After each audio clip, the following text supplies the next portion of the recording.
अस्सलाम वालेकुम and a very good morning. सुबह पाकिस्तान में मैं हूं रोशना ज़मीर और मेरा साथ दे रहे हैं हाफिज़ नजमुत साकी। उम्मीद करता हूँ आप लोग खैरियत से होंगे, जहाँ पर भी होंगे खुशबाश होंगे। अल्लाह आप सभी को सलामत रखे। ख़वातीनो हज़रात, कल योम जश्न आज़ादी था और मुल्क भर में तकारीब का सिलसिला जारी रहा, लेकिन उसी के साथ साथ हुकूमत पाकिस्तान में निगरान वज़ीर आज़म अनवारुल हक काकड़ ने अपना हल्फ उठा लिया है। निगरान वज़ीर आज़म की हैसियत से अनवारुल हक काकड़ साहब ने अपनी जिम्मेदारियाँ भी संभाल ली हैं और पूरी कौम की तरफ से उनको मुबारकबाद भी और उनको वेलकम भी, और उम्मीद करते हैं कि उनका टेन्योर बहुत अच्छा गुजरेगा। ऐवान सदर में होने वाली तकरीब के दौरान सदर मुमलिकत डॉक्टर आरिफ अलवी ने उनसे हल्फ लिया। वहाँ पर जो हमारे लास्ट वज़ीर आज़म मोहम्मद शहबाज शरीफ वो भी बराजमान थे, मौजूद थे, और उन्होंने मुसाफिया करके उसके बाद मुबारकबाद भी दी। और फिर उसके बाद वज़ीर आज़म हाउस पहुँचने पर निगरान वज़ीर आज़म को गार्ड ऑफ ऑनर पेश किया गया और उसके साथ साथ वज़ीर आज़म हाउस के अमले से मुलाकात भी करवाई गई। इसी हवाले से हमारे पास एक पैकेज है।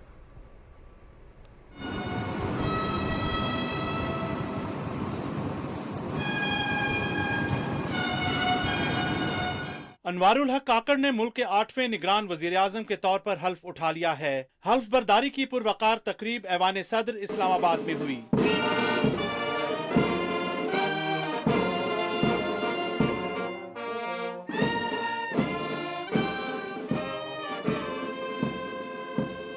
सदर डॉक्टर आरिफ अलवी ने अनवारुल हक काकड़ से हल्फ लिया। मैं अनवारुल हक काकड़ सिद्क़े दिल से हल्फ उठाता हूँ सिद्क़े दिल से हल्फ उठाता हूँ अल्लाह ताला मेरी मदद और रहनुमाई फरमाए। अल्लाह ताला मेरी मदद और रहनुमाई फरमाए। आमीन आमीन।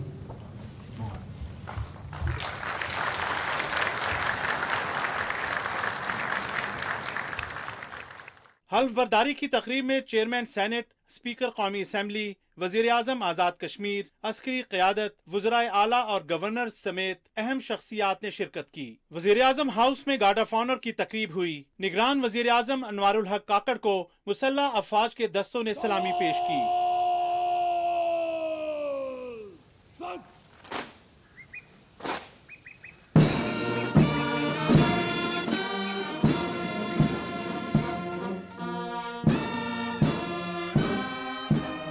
निगरान वजीर आजम अनवारुल हक काकड़ ने गार्ड ऑफ ऑनर का मुआयना किया।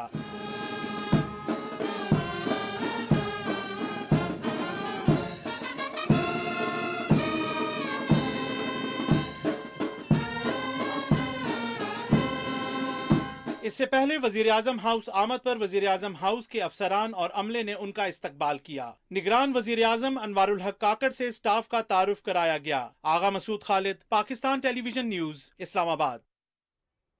जी, आप लोग पैकेज देख रहे थे कल दिन की एक्टिविटीज़ के हवाले से, और उम्मीद करते हैं कि जल्दी जो कैबिनेट फॉर्म में आएगी वो भी हम आप लोगों के साथ शेयर करेंगे। पाकिस्तान के लिए नेक तमन्नाएं हैं, और इसी की तरह चलते हुए कल हमारे पास 3 बहुत ही अच्छी खबरें आई जश्न आज़ादी के मौके पर। वैसे तो डेली जो भी अपडेट होती है हम आपके साथ शेयर करते रहते हैं, लेकिन कल स्कर्दू जो है उसको बैनुल अक़वामी एयरपोर्ट का दर्जा हासिल हो गया। बिल्कुल, इस हवाले से आपको बताते चलें कि पीआईए की पहली फ्लाइट जो थी इंटरनेशनल फ्लाइट जो है वो स्कर्दू में लैंड की गई और दुबई से ये फ्लाइट आ रही थी और फ्लाइट का नाम था PK-234 जो कि दुबई से पाकिस्तान लैंड की गई। और आपको पता है कि पिछले दिनों हमने 6 अगस्त को ये खबर जो है वो शेयर भी की थी। हाँ, डेफिनेटली। सबसे एग्जैक्टली 6 अगस्त को हमने बताया था कि किस तरीके से ये जो है वो पूरे उस एरिया का जो है वो खूबसूरती दिखाएगा और किस तरीके से इंटरनेशनली स्कर्दू का जो एयरपोर्ट है उसको इंटरनेशनल एयरपोर्ट का दर्जा हासिल होगा। हमारे पास इस हवाले से भी एक खुसूसी पैकेज। योम आज़ादी के पुरमसरत मौके पर गिलगित बल्तिस्तान की हवाबाजी की तारीख में एक नए बाब का इजाफा हुआ है। स्कर्दू के हवाई अड्डे पर आज से बैनुल अक़वामी परवाजों का बाकायदा आगाज हुआ। पाकिस्तान इंटरनेशनल एयरलाइंस की पहली बैनुल अक़वामी परवाज PK-324 ने 80 मुसाफिरों को लेकर आज सुबह दुबई से स्कर्दू के लिए उड़ान भरी। जहाज में मुसाफिरों को योम आज़ादी की मुनासिबत से पाकिस्तानी झंडे, बेज और खित्ते की रिवायती टोपियां दी गयी। मुसाफिरों को खुसूसी बोर्डिंग पास जारी किए गए, जिन पर पहली परवाज का स्लोगन दर्ज था। स्कर्दू के बैनुल अक़वामी हवाई अड्डे पर इस जहाज को 2 वाटर गनों से सलामी दी गई, जबकि PIA के chief executive officer Aamir Hayat और सिविल एविएशन अथॉरिटी के additional director general air vice marshal retired Taimur ने मुसाफिरों को खुशामदीद कहा। इस मौके पर मुनक़िदा तकरीब से खिताब करते हुए इन हुक्काम ने कहा कि स्कर्दू हवाई अड्डे पर बैनुल अक़वामी परवाजों का आगाज गिलगित गिलगित बल्तिस्तान ही नहीं बल्कि पूरे मुल्क के लिए निहायत अहमियत का हामिल है, जिससे खत्ता खुशहाली की जानिब गामजन होगा। इंटरनेशनल फ्लाइट के साथ बहुत सारी चीज़ें मुंसलिक होती हैं, तो मुझे उम्मीद है इंशाल्लाह इस अपॉर्चुनिटी को पूरी तरह से यूटिलाइज किया जाएगा।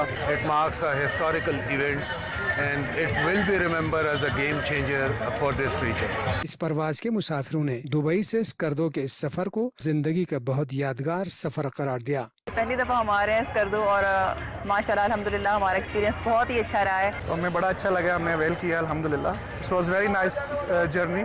सोचा नहीं था कि इस तरह से इतना शानदार हमारा इस्तेमाल होगा, तो बहुत अच्छा लगा।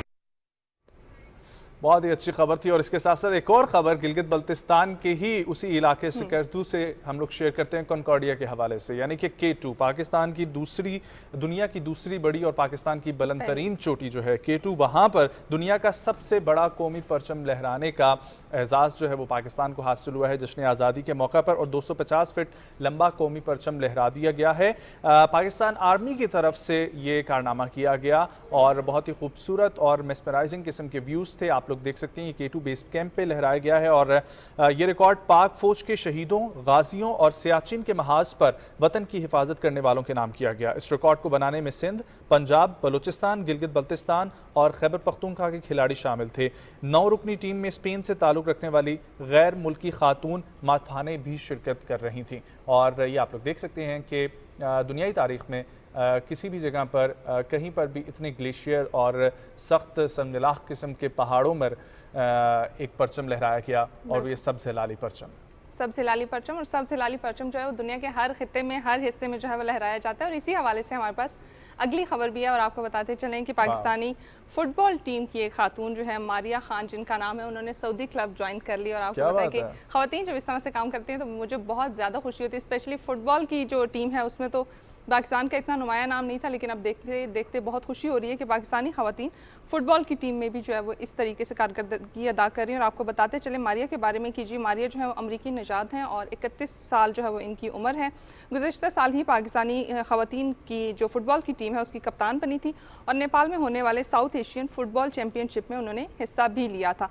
अब आपको बताते चलें कि ईस्टर्न फ्लेम्स फुटबॉल क्लब जो है उसने एक ट्वीट की थी गुज़श्ता रोज़ और उसमें ऐलान किया था कि मारिया खान जो है वो उनका हिस्सा बन चुकी हैं और मारिया खान ने क्लब को ज्वाइन कर लिया है। तो ऑफ कोर्स ये एक गुड न्यूज़ भी है और तीन गुड न्यूज़ जो है हमारे पास शो के शुरू में ही शामिल हो चुकी हैं। डेफिनेटली उम्मीद है, दुआ है और यकीन भी है कि पाकिस्तान इसी तरीके से आगे बढ़ता रहेगा और हम आपके साथ इसी खुशी के साथ ये खबरें शेयर करते रहेंगे, आगे बढ़ेंगे। और आपको बताएं कि मुत्तहिदा अरब इमारात UAE ने दुनिया की सबसे बड़ी जो बुलंद तरीन चोटी है माउंट एवरेस्ट, उसकी तस्वीर शेयर की है, लेकिन वो तस्वीर आम नहीं है, वो तस्वीर है खलाई स्टेशन से।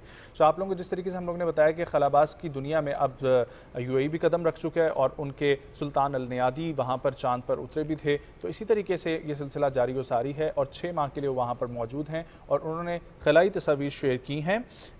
ये उन्होंने खला से हिमालय का एक हैरत अंगेज़ नज़ारा शेयर किया है और बर्फ़ पोश हिमालय के पहाड़ की तस्वीर पोस्ट की हैं, उनकी जानिब से शेयर की गई। उन तस्वीर में हिमालय के पहाड़ों को देखा जा सकता है जिनके ऊपर बादल मौजूद हैं। और खलाबाज ने अपनी तस्वीर के कैप्शन में लिखा है कि खला से हिमालय का मंजर, एवरेस्ट चोटी का घर, ज़मीन पर सतह समंदर से सबसे ऊंचा मकाम, ये पहाड़ हमारे सैयारे की भरपूर फितरत की नुमाया निशानात में से एक है। बिल्कुल। और आप बात कर रहे थे आसमान की बुलंदियों की, तो अब मैं आपको लेके चलूँगी पानी की गहराइयों तक और वहाँ से एक खबर हमारे पास शामिल हुई है। एक नई रिसर्च आई है और एक नई चीज़ जो है वो दरियाफ्त की गई और वो ये है कि अंटार्कटिक के समंदर में 20 बाजुओं वाली एक मखलूक को दरियाफ्त किया गया है, जो कि आप देख सकते हैं ऑक्टोपस की तरह ये दिखती है, लेकिन इसकी शेप जो है वो स्ट्रॉबेरी की तरह है और रंग जो है वो लाल भी कहा जा रहा है और कहा ये भी जा रहा है कि हो सकता है कि इसका रंग जो है वो जामनी भी। अभी तक इसके ऊपर तहकीक जारी है कि क्या है और इसकी मतलब क्या नाम है, लेकिन फ़िलहाल जो है वो रिसर्च जारी है और जैसे जैसे हमें अपडेट मिलती जाएगी कि इस नई मखलूक का क्या नाम रखा गया तो हम आपको भी साथ साथ बताते जाएंगे कि ये जो ऑक्टोपस की तरह देखने वाली मखलूक है जिसके 20 बाजू हैं, ये क्या है। ओके और अगली खबर हमारे पास बहुत इंटरेस्टिंग है एंड दैट इज़ आप लोगों के सोने के हवाले से, नींद पूरी करने के और थोड़ा सा पावर नैप लेने के हवाले से। अब जापान नई नई चीज़ें मुतारिफ़ करवाता है और अनोखी किस्म की वो चीज़ें होती हैं, तो इसी तरीके से जापान ने एक पावर नैप का नया तरीका मुतारिफ़ करवाया। उन्होंने एक ये पावर नैप पोर्ट तैयार किए हैं जो आप लोग देख सकते हैं। यहाँ पर आप खड़े होकर यानी कि वर्टिकली अपनी जो है ना वो नींद पूरी कर सकते हैं। ग्राफिन एयरपोर्ट्स इसका नाम दिया गया और दरअसल एक ये नए अंदाज का सिस्टम है।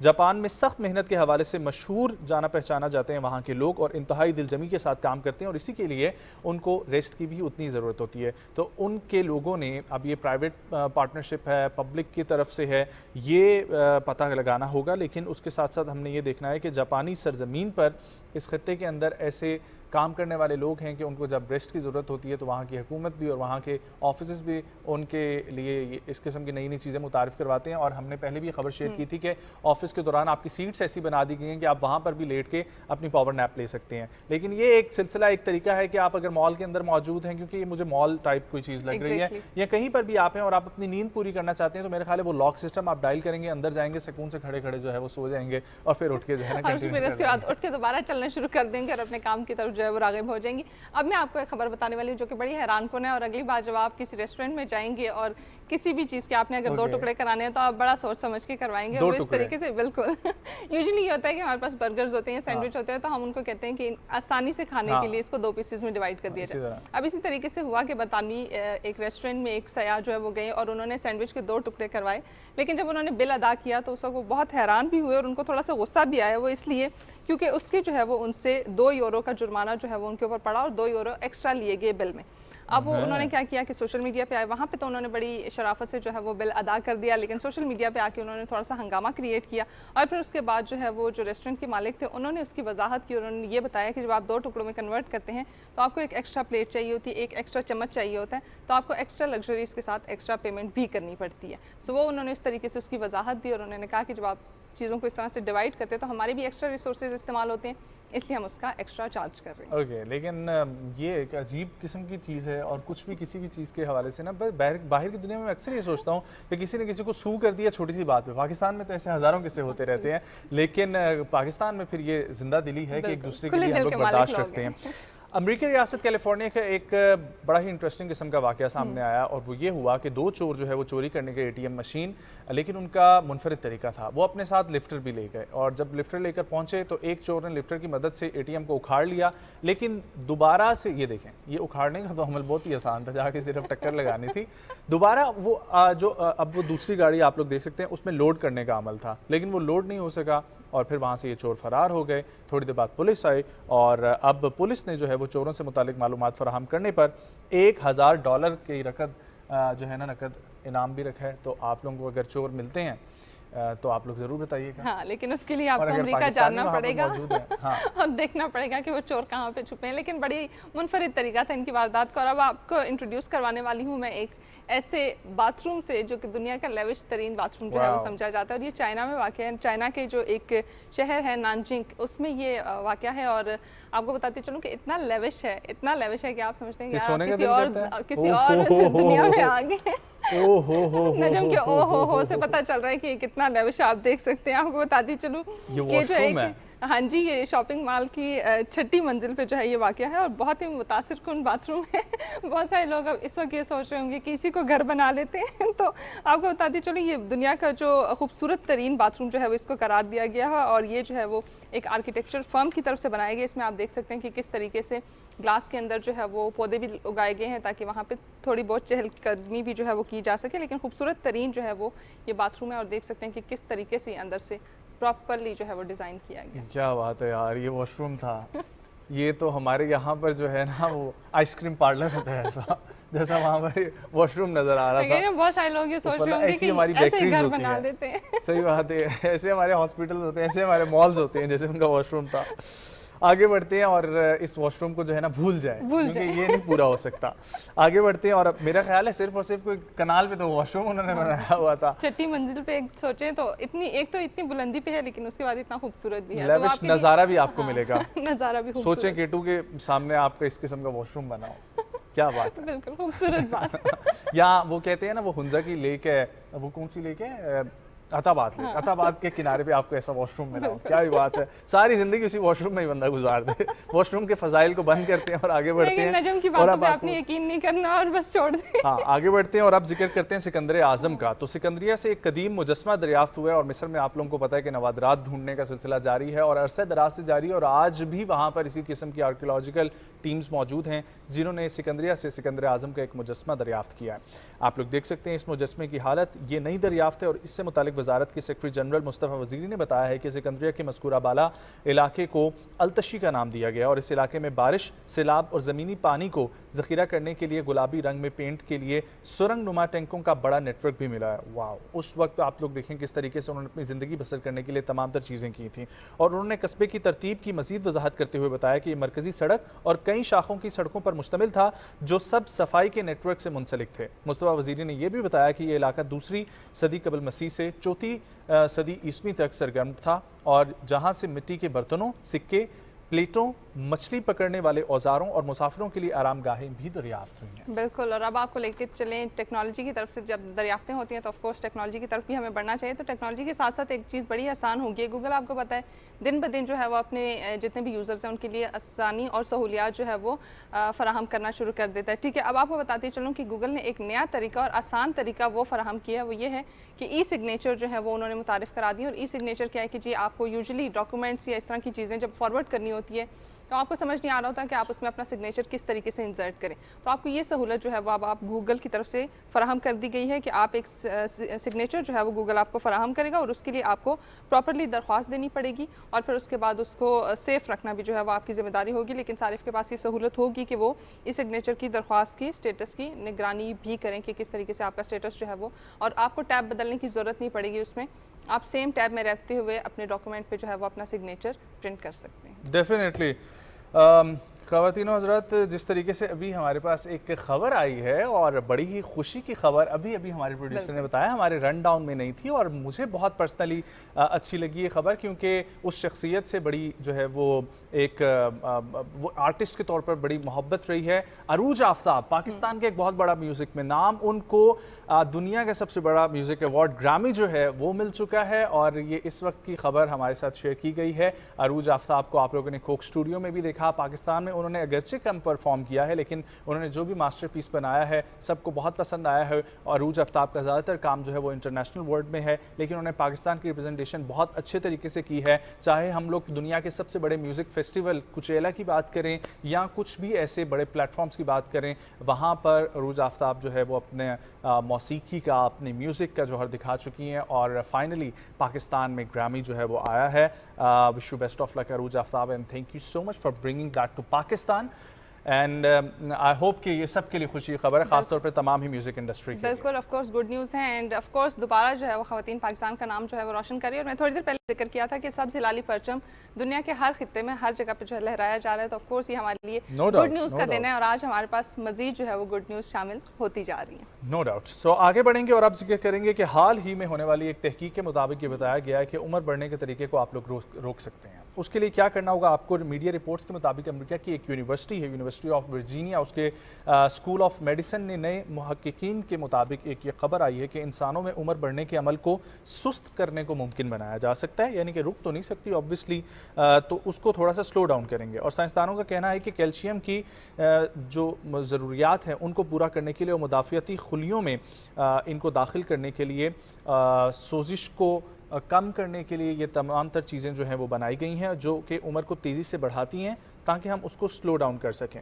सो ये ऐसे पावर प्लांट्स होते हैं जो कि बुनियादी तौर पर कैल्शियम सिग्नल्स पर इन्हिसार करते हैं। अगरचा कैल्शियम का ताल्लुक अक्सर मजबूत दांतों और हड्डियों से होता है, लेकिन ये खून के जमने, पट्ठों के सुकड़ाव और धड़कनों और आसाबी सरगर्मियों को मुनज़्ज़म रखने में भी अहम किरदार अदा करते हैं। सो कैल्शियम का इस्तेमाल आप लोग ज़्यादा से ज़्यादा करें। खबर यही थी कि कैल्शियम को आप लोग अपनी बॉडी में इंटेक करें और उसके आर्टिफिशियल या सिंथेटिक तरीक़ाकार को या मेडिकल तरीक़ाकार को थोड़ा सा छोड़ के कोशिश करें कि नेचुरल तरीक़ाकार से आप लोग कैल्शियम कैसे हासिल कर सकते हैं। और कैल्शियम को वैसे भी ज़िंदगी में हम लोग जब भी देखते हैं न्यूट्रिशनिस्ट से जिक्र करते हैं, किसी फिटनेस एक्सपर्ट से करते हैं, किसी डॉक्टर से करते हैं, तो कैल्शियम डेफिशिएंसी की वजह से बहुत सारी प्रॉब्लम्स होती हैं। सो कोशिश करें कि कैल्शियम आपकी बॉडी में पूरा रहे। बिल्कुल। और अब आपको मैं लेती चलूँ ऐसी खबर की तरफ जो कि आपको थोड़ा सा हैरान भी कर देंगी और चाय के शौकीन लोगों के लिए भी ये बहुत ही मतलब हैरानकुन खबर होगी, क्योंकि चाय की एक ऐसी केतली है जो कि दुनिया की महंगी तरीन केतली है। अब आप सोच रहे होंगे कि कितनी महंगी केतली है, थोड़ा मतलब अगर आप सोचें, देखिए कितनी खूबसूरत केतली है और ऑफ कोर्स इसका महंगा होना जो है वो बनता भी है। तो इसकी कीमत जो है वो $30 लाख से और तकरीबन पाकिस्तानी रुपयों में अगर मैं आपको बताऊं तो 86 करोड़ रुपए बनती है इसकी कीमत। ये एक केतली जो है ये 2016 में अगर आपको बताती चलूँ तो ये दुनिया की सबसे महंगी तरीन केतली होने का रिकॉर्ड भी इन्होंने अपने नाम किया है और गिनीज बुक वर्ल्ड रिकॉर्ड में इसका जो है वो नाम दर्ज भी हुआ है। लेकिन अब जो है ये मज़ीद इसकी जो है वो शोहरत बढ़ती जा रही है और इस केतली को बरतानिया की एन सिटी फाउंडेशन और न्यू बाइटेस की मुश्तरका काविश से तैयार किया गया और इस केतली का नाम जो है वो दी एगवेस्ट के नाम से जो है वो रखा गया। लेकिन बहुत ही खूबसूरत केतली है और चाय के शौकीन लोग इस वक्त ये इमेजिन कर रहे होंगे कि ये केतली जो है हमारे यहाँ तो बच्चा पैदा हो जाए महीने तक उसका नाम नहीं रखा जाता, वहाँ पर केतली का नाम रख दिया गया है। और दूसरी चीज़ आप इससे अंदाज़ा लगाएं, ये एहसास कमतरी वाली खबरें जो है ना वो मेरे सामने आज आ रही हैं। पहले वो वॉशरूम हैरान परेशान कर दिया उसने और फिर ऐसी चाय जो है ना, इसमें मेरे जैसा बंदा तो इसमें कभी चाय डाले ही ना, इसको डेकोरेशन पीस के तौर पर ही बस बना के रखा। और अगर हमारी अम्मियों को देखा जाए तो इस तरह के बर्तन संभाल के रखती हैं और किसी मखसूस मेहमान के आते हैं वो इस्तेमाल होते हैं ऐसे बर्तन। अम्मा के ये, लेकिन ये जितनी मर्जी कीमती हो, लेकिन वो अम्मा के जहेज के बर्तन जो होते हैं ना उससे ज़्यादा कीमती नहीं हो सकते, वो हमेशा बेहतरीन कीमती चीज़ रहती है। आगे बढ़ते और अब आपको बताते हैं कि श्रीलंका में लंका प्रीमियर लीग जारी है। पाकिस्तानी बहुत सारे खिलाड़ी वहां पर मौजूद हैं, खेल रहे हैं, लेकिन खबर वहां पर यह है कि उसके मैच के दौरान ग्राउंड में एक सांप आ गया, जो आप लोग देख सकते हैं और ये काफ़ी हमारे सोशल मीडिया प्लेटफॉर्म्स पर एक्टिव रही है खबर। 2023 में कोलंबो के प्रेमादासा स्टेडियम में बीलो कैंडी और जफना किंग्स के दरमियान मैच जारी था, जिसके दौरान ग्राउंड में सांप घुस आया। ये वाकया तब पेश आया जब जफना किंग्स की बैटिंग के दौरान ये फास्ट बॉलर ओदाना उल्टे कदम अपनी फील्डिंग की तरफ जा रहे थे, तो अचानक उनकी नज़र बिल्कुल अपने पीछे मौजूद एक बड़े से सांप पर पड़ी। और वैसे भी हमें पता है कि अगर हम लोग बात करें हमारे ये पड़ोसी मुल्क हिंदुस्तान की, उसका जो एक साइड लगती है तमिलनाडु, वहीं से आगे ऑनवर्ड श्रीलंका, ये सारा इलाका बहुत ज़्यादा घने जंगलों का है और वहाँ पर ऐसे जंगली सांप और जहरीले सांप बहुत बड़ी तादाद में मौजूद हैं। और श्रीलंका है ही सारा का सारा जंगल पे मबनी और एक आइलैंड है, सो वहाँ पर ऐसी बहुत सारी अजीब व गरीब किस्म की चीज़ें और भी हो सकती हैं। बिल्कुल, और अजीब व गरीब खबर के हवाले से मैं आपको बताती चलूँ कि एक जगह पे ऐसे हुआ है कि एक शादी की तकरीब में जो है एक बिन बुलाए मेहमान आ गया। और आप सोच रहे होंगे कि बहुत सारी शादियों में ऐसा होता है, बहुत सारे लोग एडवेंचर के लिए भी जाते हैं, मूवीज़ में भी हम देखते हैं कि एडवेंचर के लिए लोग जो है वो शादियों में बिन बुलाए मेहमान के तौर पर जाते हैं। लेकिन ये बिन बुलाए मेहमान जो है ये बड़ा ही मुख्तलिफ था और ये जो था ये एक अदद बेयर था जो कि गया और उसने क्या किया कि मुख्तलिफ किस्म के उसने खाने ट्राई किए, मीठे की जो बहुत सारी डिशेज़ थी वो उसने ट्राई की और खाते खाते जो है वो अच्छे तरीके से उसने अपने तरीके से एंजॉय किया। लेकिन उसके बाद क्या हुआ कि जी सेफ्टी के लिए जो है वो पुलिस वहाँ पे आ गई और जितनी भी सिक्योरिटी फोर्सेस थी वो आई और उन्होंने आराम से तरीके से उसको जो है वहाँ से निकाला, रेस्क्यू किया। लेकिन मज़े की बात ये थी कि उस बेयर ने किसी को नुकसान नहीं पहुँचाया और आराम से जो है वो अपना खाना खा के अपने तरीके से उसने शादी को एंजॉय किया और उसके बाद वो चला गया। बस ऐसे ही होना चाहिए और यही आप साइंस जो है ना वो एप्लीकेबल होनी चाहिए तमाम इंसानों पे भी, कि बिन बुलाए किसी का भी दिल किसी की शादी में भी जाने का करे तो वो जाके सिर्फ और सिर्फ खाना खाए और वापस आ जाए, उससे कोई कुछ ना कहे, कुछ ना पूछे, ऐसा होना चाहिए। एक ब्रेक की तरफ बढ़ेंगे, ब्रेक से वापस आएंगे, कंटिन्यू करेंगे अपने प्रोग्राम को और अगेन आपकी कुछ मुलाकात करवाएंगे अनोखी गेम खेलने वाले अनोखे से हमारे दोस्तों से और उनसे पूछेंगे कि कैसे वो यहाँ तक पहुँचे। लेकिन एक ब्रेक हमारे साथ रहें।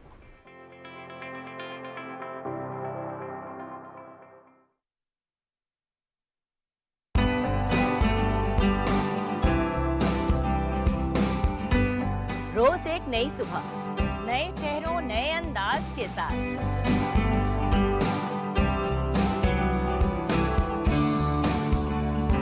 आपके मनपसंद सितारे होंगे हमारे साथ।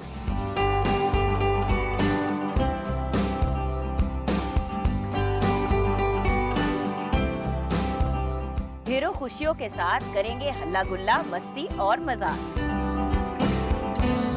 मेरी होगी आपसे एक बार फिर मुलाकात, आपके मेरे पीटीवी होम पर।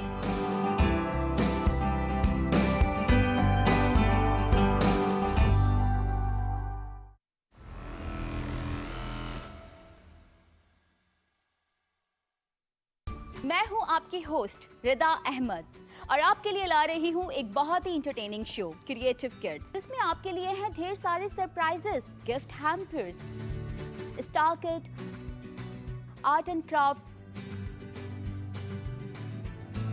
Story time, games, music, स्किट्स, junior chef और बहुत कुछ। तो देखना मत भूलिएगा creative kids, only on PTV home.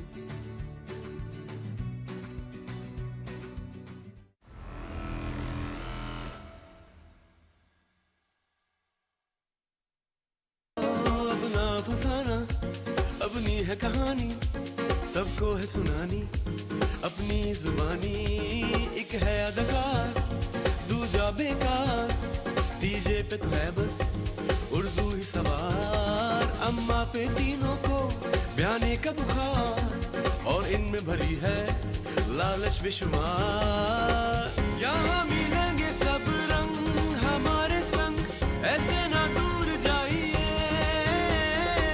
मिल गया एंटरटेनमेंट का खजाना अब अंदर तशरीफ लाइए।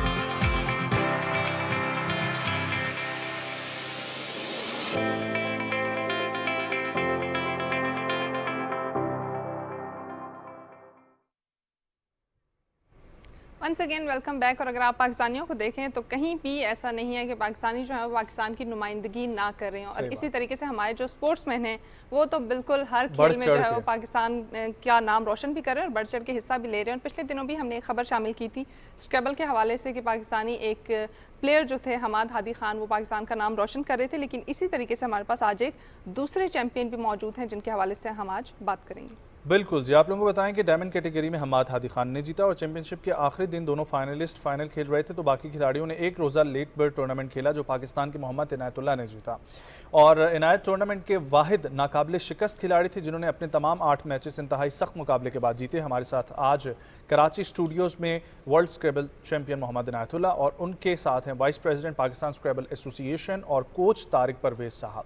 अस्सलाम वालेकुम sir, thank you so much for joining. उम्मीद करता हूँ आप लोग खैरियत से होंगे।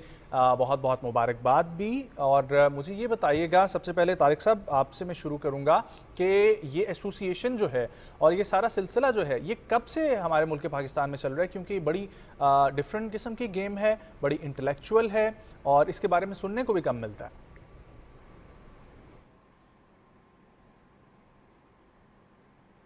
जी ये काफ़ी अरसे से है। हमारी जो अभी अगले हफ्ते शुरू होने वाली है national championship that will be 35th, तो यानी 35 साल हो गए हैं और हम इसमें हिस्सा ले रहे हैं। और पाकिस्तान में इसके काफ़ी बड़े मुकाबले भी होते हैं, लेकिन जो मेन इस खेल को जो बूस्ट मिला है वो उस वक्त है कि जब हमने वर्ल्ड यूथ स्क्रैबल चैम्पियनशिप जीती थी 2013 में।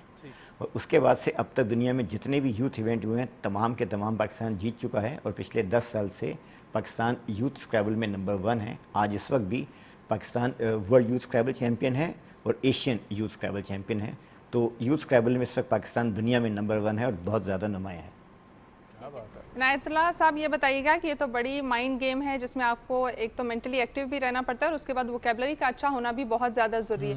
तो किस तरीके से आप इसकी प्रैक्टिस करते हैं और ये शौक़ किस तरह पैदा हुआ आपको?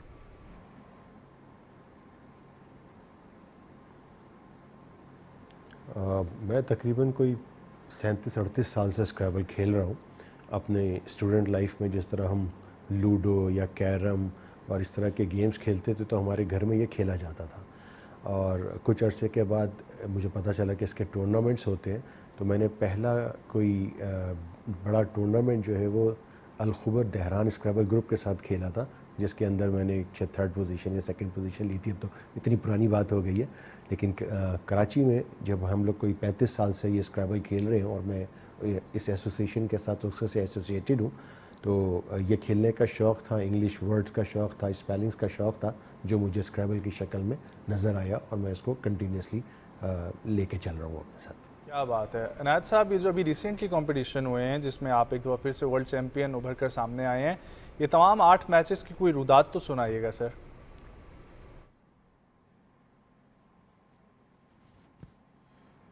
हाँ, ये बड़ा इंटरेस्टिंग था क्योंकि इस पूल के अंदर एक फॉर्मर वर्ल्ड चैम्पियन भी खेल रहे थे और बहुत हाई रेटेड प्लेयर्स मौजूद थे।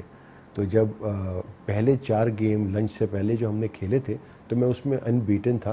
तारिक साहब जो मेरे बहुत अजीज़ दोस्त भी हैं और स्क्रैबल के रूह रवा हैं पाकिस्तान में, तो ये मजाक कर रहे थे कि 4-0 इतने इस पूल में आपने कैसे कर लिया। तो मैंने कहा बस आज लग रहा है कि शायद टाइल्स भी अच्छे आ रहे हैं, दिमाग काम कर रहा है। तो उसके बाद लंच के बाद जब गेम स्टार्ट हुए तो 5वें गेम के बाद उन्होंने मुझसे आके पूछा क्या पोजीशन है। मैंने कहा जी अब 5-0 हो गया है। तो छठे गेम के बाद उन्होंने कहा 6-0, फिर इन्होंने कुछ हैरत का इजहार किया कि आज खैरियत तो है, आप क्या किस तरह से खेल रहे हैं। तो मैंने कहा नहीं, आज लग रहा है मेरे पास स्टाइल कुछ ज़्यादा अच्छे आ रहे हैं। और जब हम फाइनल टेबल के ऊपर थे, टेबल 1 के ऊपर, तो एक पाकिस्तानी बच्ची जो कि अब तो अच्छी खासी प्रोफेशनल है, वो और मैं फ़ाइनल खेल रहे थे। तो इट वाज अ सरप्राइज। उसका ताल्लुक़ पाकिस्तान से, but she was representing UK. तो हम दोनों जब खेल रहे थे तो मुझे तारिक साहब ने कैलकुलेट करके बताया कि आप अगर ये गेम हार भी जाते हो तो यू आर स्टिल नंबर 1। और वो ये हुआ कि मैं वो गेम भी जीत गया, और जो अपोनेंट थी वो सेकंड के बजाय थर्ड हो गई, क्योंकि मेरा वो अनबीटन रहा 8-0 के साथ। और 2-3 गेम्स तो ऐसे थे जो कि काफ़ी मुश्किल थे, मतलब उसमें समझ लें कि जो रेटिंग बैंड्स होते हैं उसके अंदर वो कहीं ज़्यादा हायर प्लेयर्स थे। तो it was a lucky day I guess, और शायद जो 35-38 साल का तजुर्बा है वो उस दिन काफ़ी काम आ गया। तारिक साहब, ये बताइएगा कि स्क्रैबल खेलने के लिए आप में ख़ुद का ये इंस्टिंक्ट होना ज़रूरी है कि आपका ये इंटरेस्ट हो, या फिर इसको प्रैक्टिस के ज़रिए जो है वो बेहतर बनाया जा सकता है?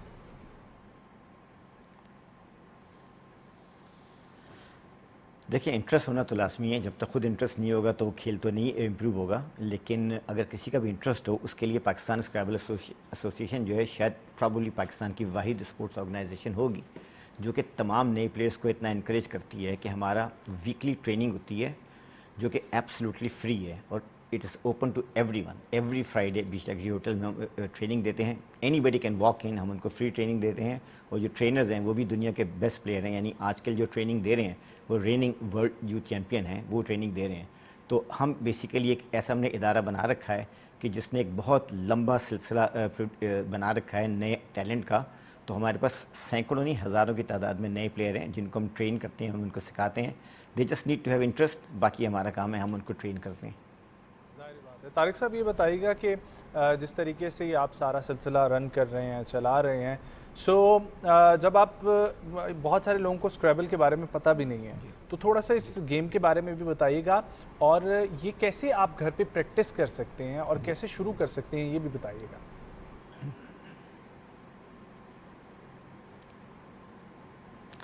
देखिए, ये एक तालीमी खेल है, और जो स्टूडेंट्स हैं स्कूलों में पढ़ते हैं, आई थिंक उनको इसके बारे में इल्म होगा और वो खेलते भी रहे होंगे। लेकिन हाँ, ये कम लोगों को पता है कि ये कंपेटिटिवली खेला जाता है। पाकिस्तान में इसकी हर साल नेशनल चैम्पियनशिप होती है और इंटर स्कूल होता है। जैसे मैंने बताया ना कि अगले हफ्ते हमारी 35वीं हो रही है, तो इट्स अ लॉन्ग हिस्ट्री। और उसमें यह कि बेसिक आपके पास थोड़ी सी नॉलेज होनी चाहिए, उसके वर्ड्स की वोकैबुलरी होनी चाहिए, बाकी उसको पॉलिश हम करते हैं। पाकिस्तान स्क्रैबल एसोसिएशन का जो मेन इवेंट है वो है इंटर स्कूल टूर्नामेंट। वो हमारा जो इवेंट है, in fact that is the largest scrabble tournament in the whole world, जिसमें कोई 2000 के करीब स्टूडेंट एक वक्त में खेल रहे होते हैं। तो वहाँ से जो हम टैलेंट तैयार करते हैं, फिर उनको ट्रेनिंग देने के बाद साल के एंड में जो वर्ल्ड यूथ स्क्रैबल चैम्पियनशिप होती है उसमें हम जाते हैं, जिसको मैं पिछले 10 साल से डोमिनेट कर रहे हैं। इस साल दिसंबर में थाईलैंड में हो रही है, उसमें भी पाकिस्तान की टीम जाएगी। We are looking for sponsors for the team because we do not get any funds or support from the government. Or I hope that through this people will get the message that the team of Pakistan needs the help and support. और Pakistan definitely इस साल favourite है, क्योंकि हम world champion भी हैं, Asian champion भी हैं। तो उम्मीद करते हैं कि इस दफ़ा भी हम टाइटल जीत के पाकिस्तान आएंगे वापस। इंशाल्लाह बिल्कुल ऐसे ही होगा। इनायत साहब, ये बताइएगा कि ऑफ कोर्स थोड़ी देर पहले मैंने जिक्र किया कि ये माइंड गेम है और आपको इसके लिए मेंटली एक्टिव होना बहुत ज़रूरी है, लेकिन जिस तरीके से आप देखते हैं कि इसमें आपकी ऑब्जर्वेशन का स्ट्रॉन्ग होना भी बहुत अहमियत का हामिल है, तो क्या आपको ये डेली लाइफ के कामों में भी हेल्प आउट करता है कि आप इस तरीके से अपने काम जो है वो आसानी, डिसीजन मेकिंग में स्पेशली आप जो है वो आसानी से अपने काम कर सकते हैं?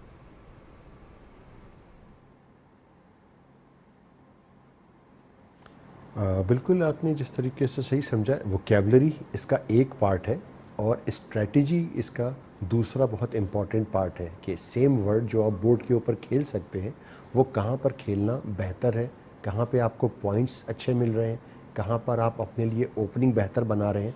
इसके अंदर मैं जब कोच किया करता था, अभी तो हम लोग काफ़ी नए बच्चे आ गए हैं जो वर्ल्ड यूथ चैम्पियन है, वो ट्रेनिंग कर रहे हैं। मैं उसमें ये समझाता था कि थोड़े अरसे के बाद जब आप वोकैबुलरी की प्रैक्टिस कर लेते हैं तो आपका ये गेम जो है इंग्लिश से ज़्यादा मैथमेटिक्स का हो जाता है, जिसमें प्रोबेबिलिटी वाला फैक्टर जो है उसकी कैलकुलेशन बड़ा काउंट करती है। हम इसको इस तरीके से देखते हैं कि जो फ्रीक्वेंसी होती है अल्फ़ाबेट्स की, जिन्हें हम टाइल्स कहते हैं, उसमें वॉवल्स और कॉन्सोनेंट का कॉम्बिनेशन होता है।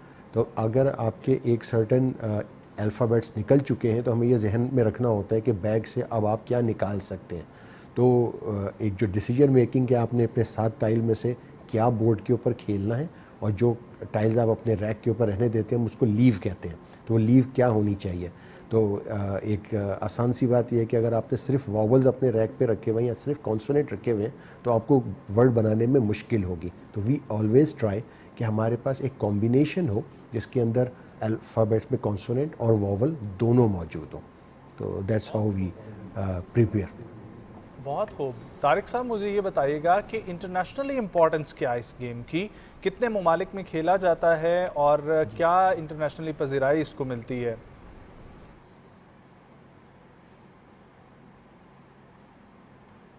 जी, इंटरनेशनली बहुत पॉपुलर है गेम। ये अभी जो वर्ल्ड चैम्पियनशिप हुई थी इसमें तकरीबन कोई 35 कंट्रीज़ थी, लेकिन ये 35 कंट्रीज़ वो हैं जहाँ इंग्लिश बोली जाती है।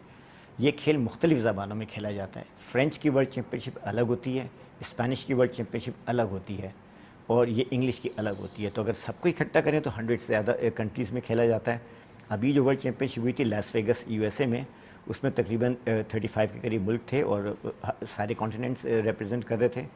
इससे पहले जो वर्ल्ड चैम्पियनशिप ड्यूरिंग कोविड हुई थी वो ऑनलाइन हुई थी और वो वर्ल्ड चैम्पियनशिप का होस्ट पाकिस्तान था। हमने वो चैम्पियनशिप ऑनलाइन होल्ड की थी इसलिए कि पाकिस्तान के पास वो टेक्नोलॉजी और टीम है जो और दुनिया में किसी के पास भी नहीं है। और we have the honour of being the only country in the world that has held 4 world championships including 3 world youth championships. इंतहाई पॉपुलर है दुनिया भर में और जहाँ जहाँ लोगों को लैंग्वेजेस से इंटरेस्ट है वहाँ पे स्क्रैबल है। ठीक है इनायत साहब, थोड़ी देर पहले तक मैं ये समझ रही थी कि आपको मुख्तलिफ किस्म के अल्फ़ाबेट्स रख दिए जाते हैं और आपने उनको अरेंज करने, लेकिन आपने थोड़ी देर पहले ही जिक्र किया कि इसमें ओपनिंग स्ट्रॉन्ग बनानी होती है और पॉइंट्स को देखना होता है। ये लॉजिक ज़रा बताइएगा कि किस तरीके से आप ओपनिंग स्ट्रॉन्ग बनाते हैं और पॉइंट्स को किस तरीके से आप अपने बढ़ाते जाते हैं।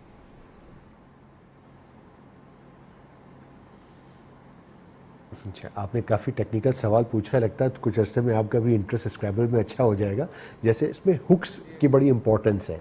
हम 2 लेटर्स 3 लेटर्स के ऊपर बहुत ज़ोर देते हैं अच्छी स्क्रैबल खेलने के लिए और उसमें ओपनिंग बनाने से मकसद ये होता है, आपको जैसे अंदाज़ा होगा कि एस जो है वो एक इंतहाई कॉमन लेटर है जो तकरीबन हर वर्ड के आगे लग सकता है। लेकिन कुछ हुक्स इस तरीके से होते हैं जो इतने ऑब्वियस नहीं होते। मतलब वो ए भी हो सकता है, वो ई भी हो सकता है और वो बाज़ औक़ात वो छुपे हुए हुक्स होते हैं जो जिसकी आप प्रैक्टिस कर लें तो आपके लिए गेम को आगे बढ़ाना या अपने बिंगोज़ खेलना आसान होता है। बिंगो हम स्क्रैबल में उस मूव को कहते हैं जिसमें आप अपने रैक के 7 टाइल एक साथ यूज़ करते हैं, जिसमें स्कोर आपका जो भी कैलकुलेट होता है प्लस 50 पॉइंट्स मिलते हैं। बहुत खूब। तारिक साहब, आप लोग मौजूद हैं कराची में, वहीं पर आपकी फ्री क्लासेस और सारा सिलसिला होगा। इस्लामाबाद, लाहौर, बाकी मुल्क के लोग क्या करें, कैसे आप लोगों के साथ रब्ता करें? जी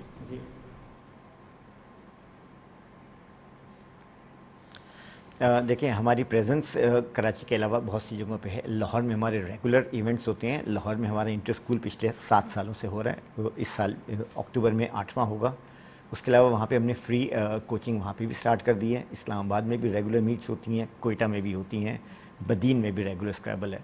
उसके अलावा हमारा जो फेसबुक का पेज है पाकिस्तान स्क्रैबल के नाम से, उस पर कोई भी कनेक्ट हो तो हम उनको यहाँ से सपोर्ट दे सकते हैं। हमारे यहाँ ऑनलाइन कोचिंग भी होती है और आपको ये जान के खुशी होगी कि हमारे प्लेयर्स जो हैं वो ऑनलाइन कोचिंग करते हैं, जिसमें उनके स्टूडेंट जो हैं USA और UK के लोग भी वो कोचिंग हमारे प्लेयर्स से लेते हैं पाकिस्तान में। सो पाकिस्तान इस चीज़ में इस वक्त दुनिया के सबसे नुमाया तरीन ममालिक में से एक है, क्योंकि हमारा जो इंफ्रास्ट्रक्चर है that is very strong and we have very big numbers and we have a lot of volunteers and officials. तो जितनी well organise Pakistan Scrabble Association है, इतनी शायद ही दुनिया में कोई हो। हम पूरी दुनिया को एक्सपर्टीज़ प्रोवाइड कर रहे हैं। अफ्रीका ने अभी जो है स्टार्ट की है यूथ प्रोग्राम, और they are actually following the Pakistan model and they are in touch with me on daily basis, क्योंकि मैं इसकी जो वर्ल्ड फेडरेशन है उसका भी मुंतखब रुकन हूँ एग्जीक्यूटिव कमेटी का। तो I am giving them expert opinion और उनके जो प्रोग्राम है उसको हम हेल्प कर रहे हैं। इसी तरह हम दुनिया के कई मुल्कों को हेल्प कर चुके हुए हैं। अब हमें ज़रूरत यह है कि इस एसोसिएशन को, पाकिस्तान के एसोसिएशन को हमारी अपनी हुकूमत और हमारे इदारे सपोर्ट करें, ताकि अभी जो हमने डोमिनेंस हासिल की हुई है इसकी वर्ल्ड में, इसको हम कंटिन्यू रख सकें। इंशाल्लाह इनायत बिल्कुल साहब, ऐसा ही होगा। इनायत साहब ये बताइएगा कि जिस तरीके से हम लोगों ने अभी जिक्र किया, ये एक स्क्रैबल है, एक चेस गेम है, ऐसी माइंड और टेक्निकल गेम्स जो है ना, ये बड़ा इंपॉर्टेंट है। हम लोग देखते हैं कि फ़िज़िकल गेम्स के ऊपर हमारा फोकस है और वहाँ से बहुत अच्छे अच्छे नाम निकल रहे हैं आगे, लेकिन ये भी चीज़ बहुत अहमियत की हामिल है कि ऐसे प्लेयर्स हमारे होने चाहिए जिनका माइंड गेम स्ट्रॉन्ग हो, और उनके लिए ऐसी गेम्स बहुत ज़रूरी हैं। सो एक तो ये कि आपके पास जितने भी बच्चे आ रहे हैं, और ओवरऑल जो अभी तक की एक रेशो निकली है पिछले 15-20 सालों में, आपने जो देखा है, कितना पोटेंशियल है कि हम लोग इस किस्म की मज़ीद गेम्स को फ़रोग दे सकते हैं और ऐसी बहुत सारी और जो गेम्स हैं उनको इंट्रोड्यूस करवा सकते हैं। और दूसरी चीज़, हमारी जो फिज़िकल गेम्स हैं, चाहे उसमें क्रिकेट आती है, चाहे उसमें फ़ुटबॉल आती है, कोई भी गेम आती है, उनकी माइंड गेम स्ट्रॉन्ग करने के लिए ऐसी गेम्स इंक्लूड करना उनकी गेम्स में कितना ज़रूरी है?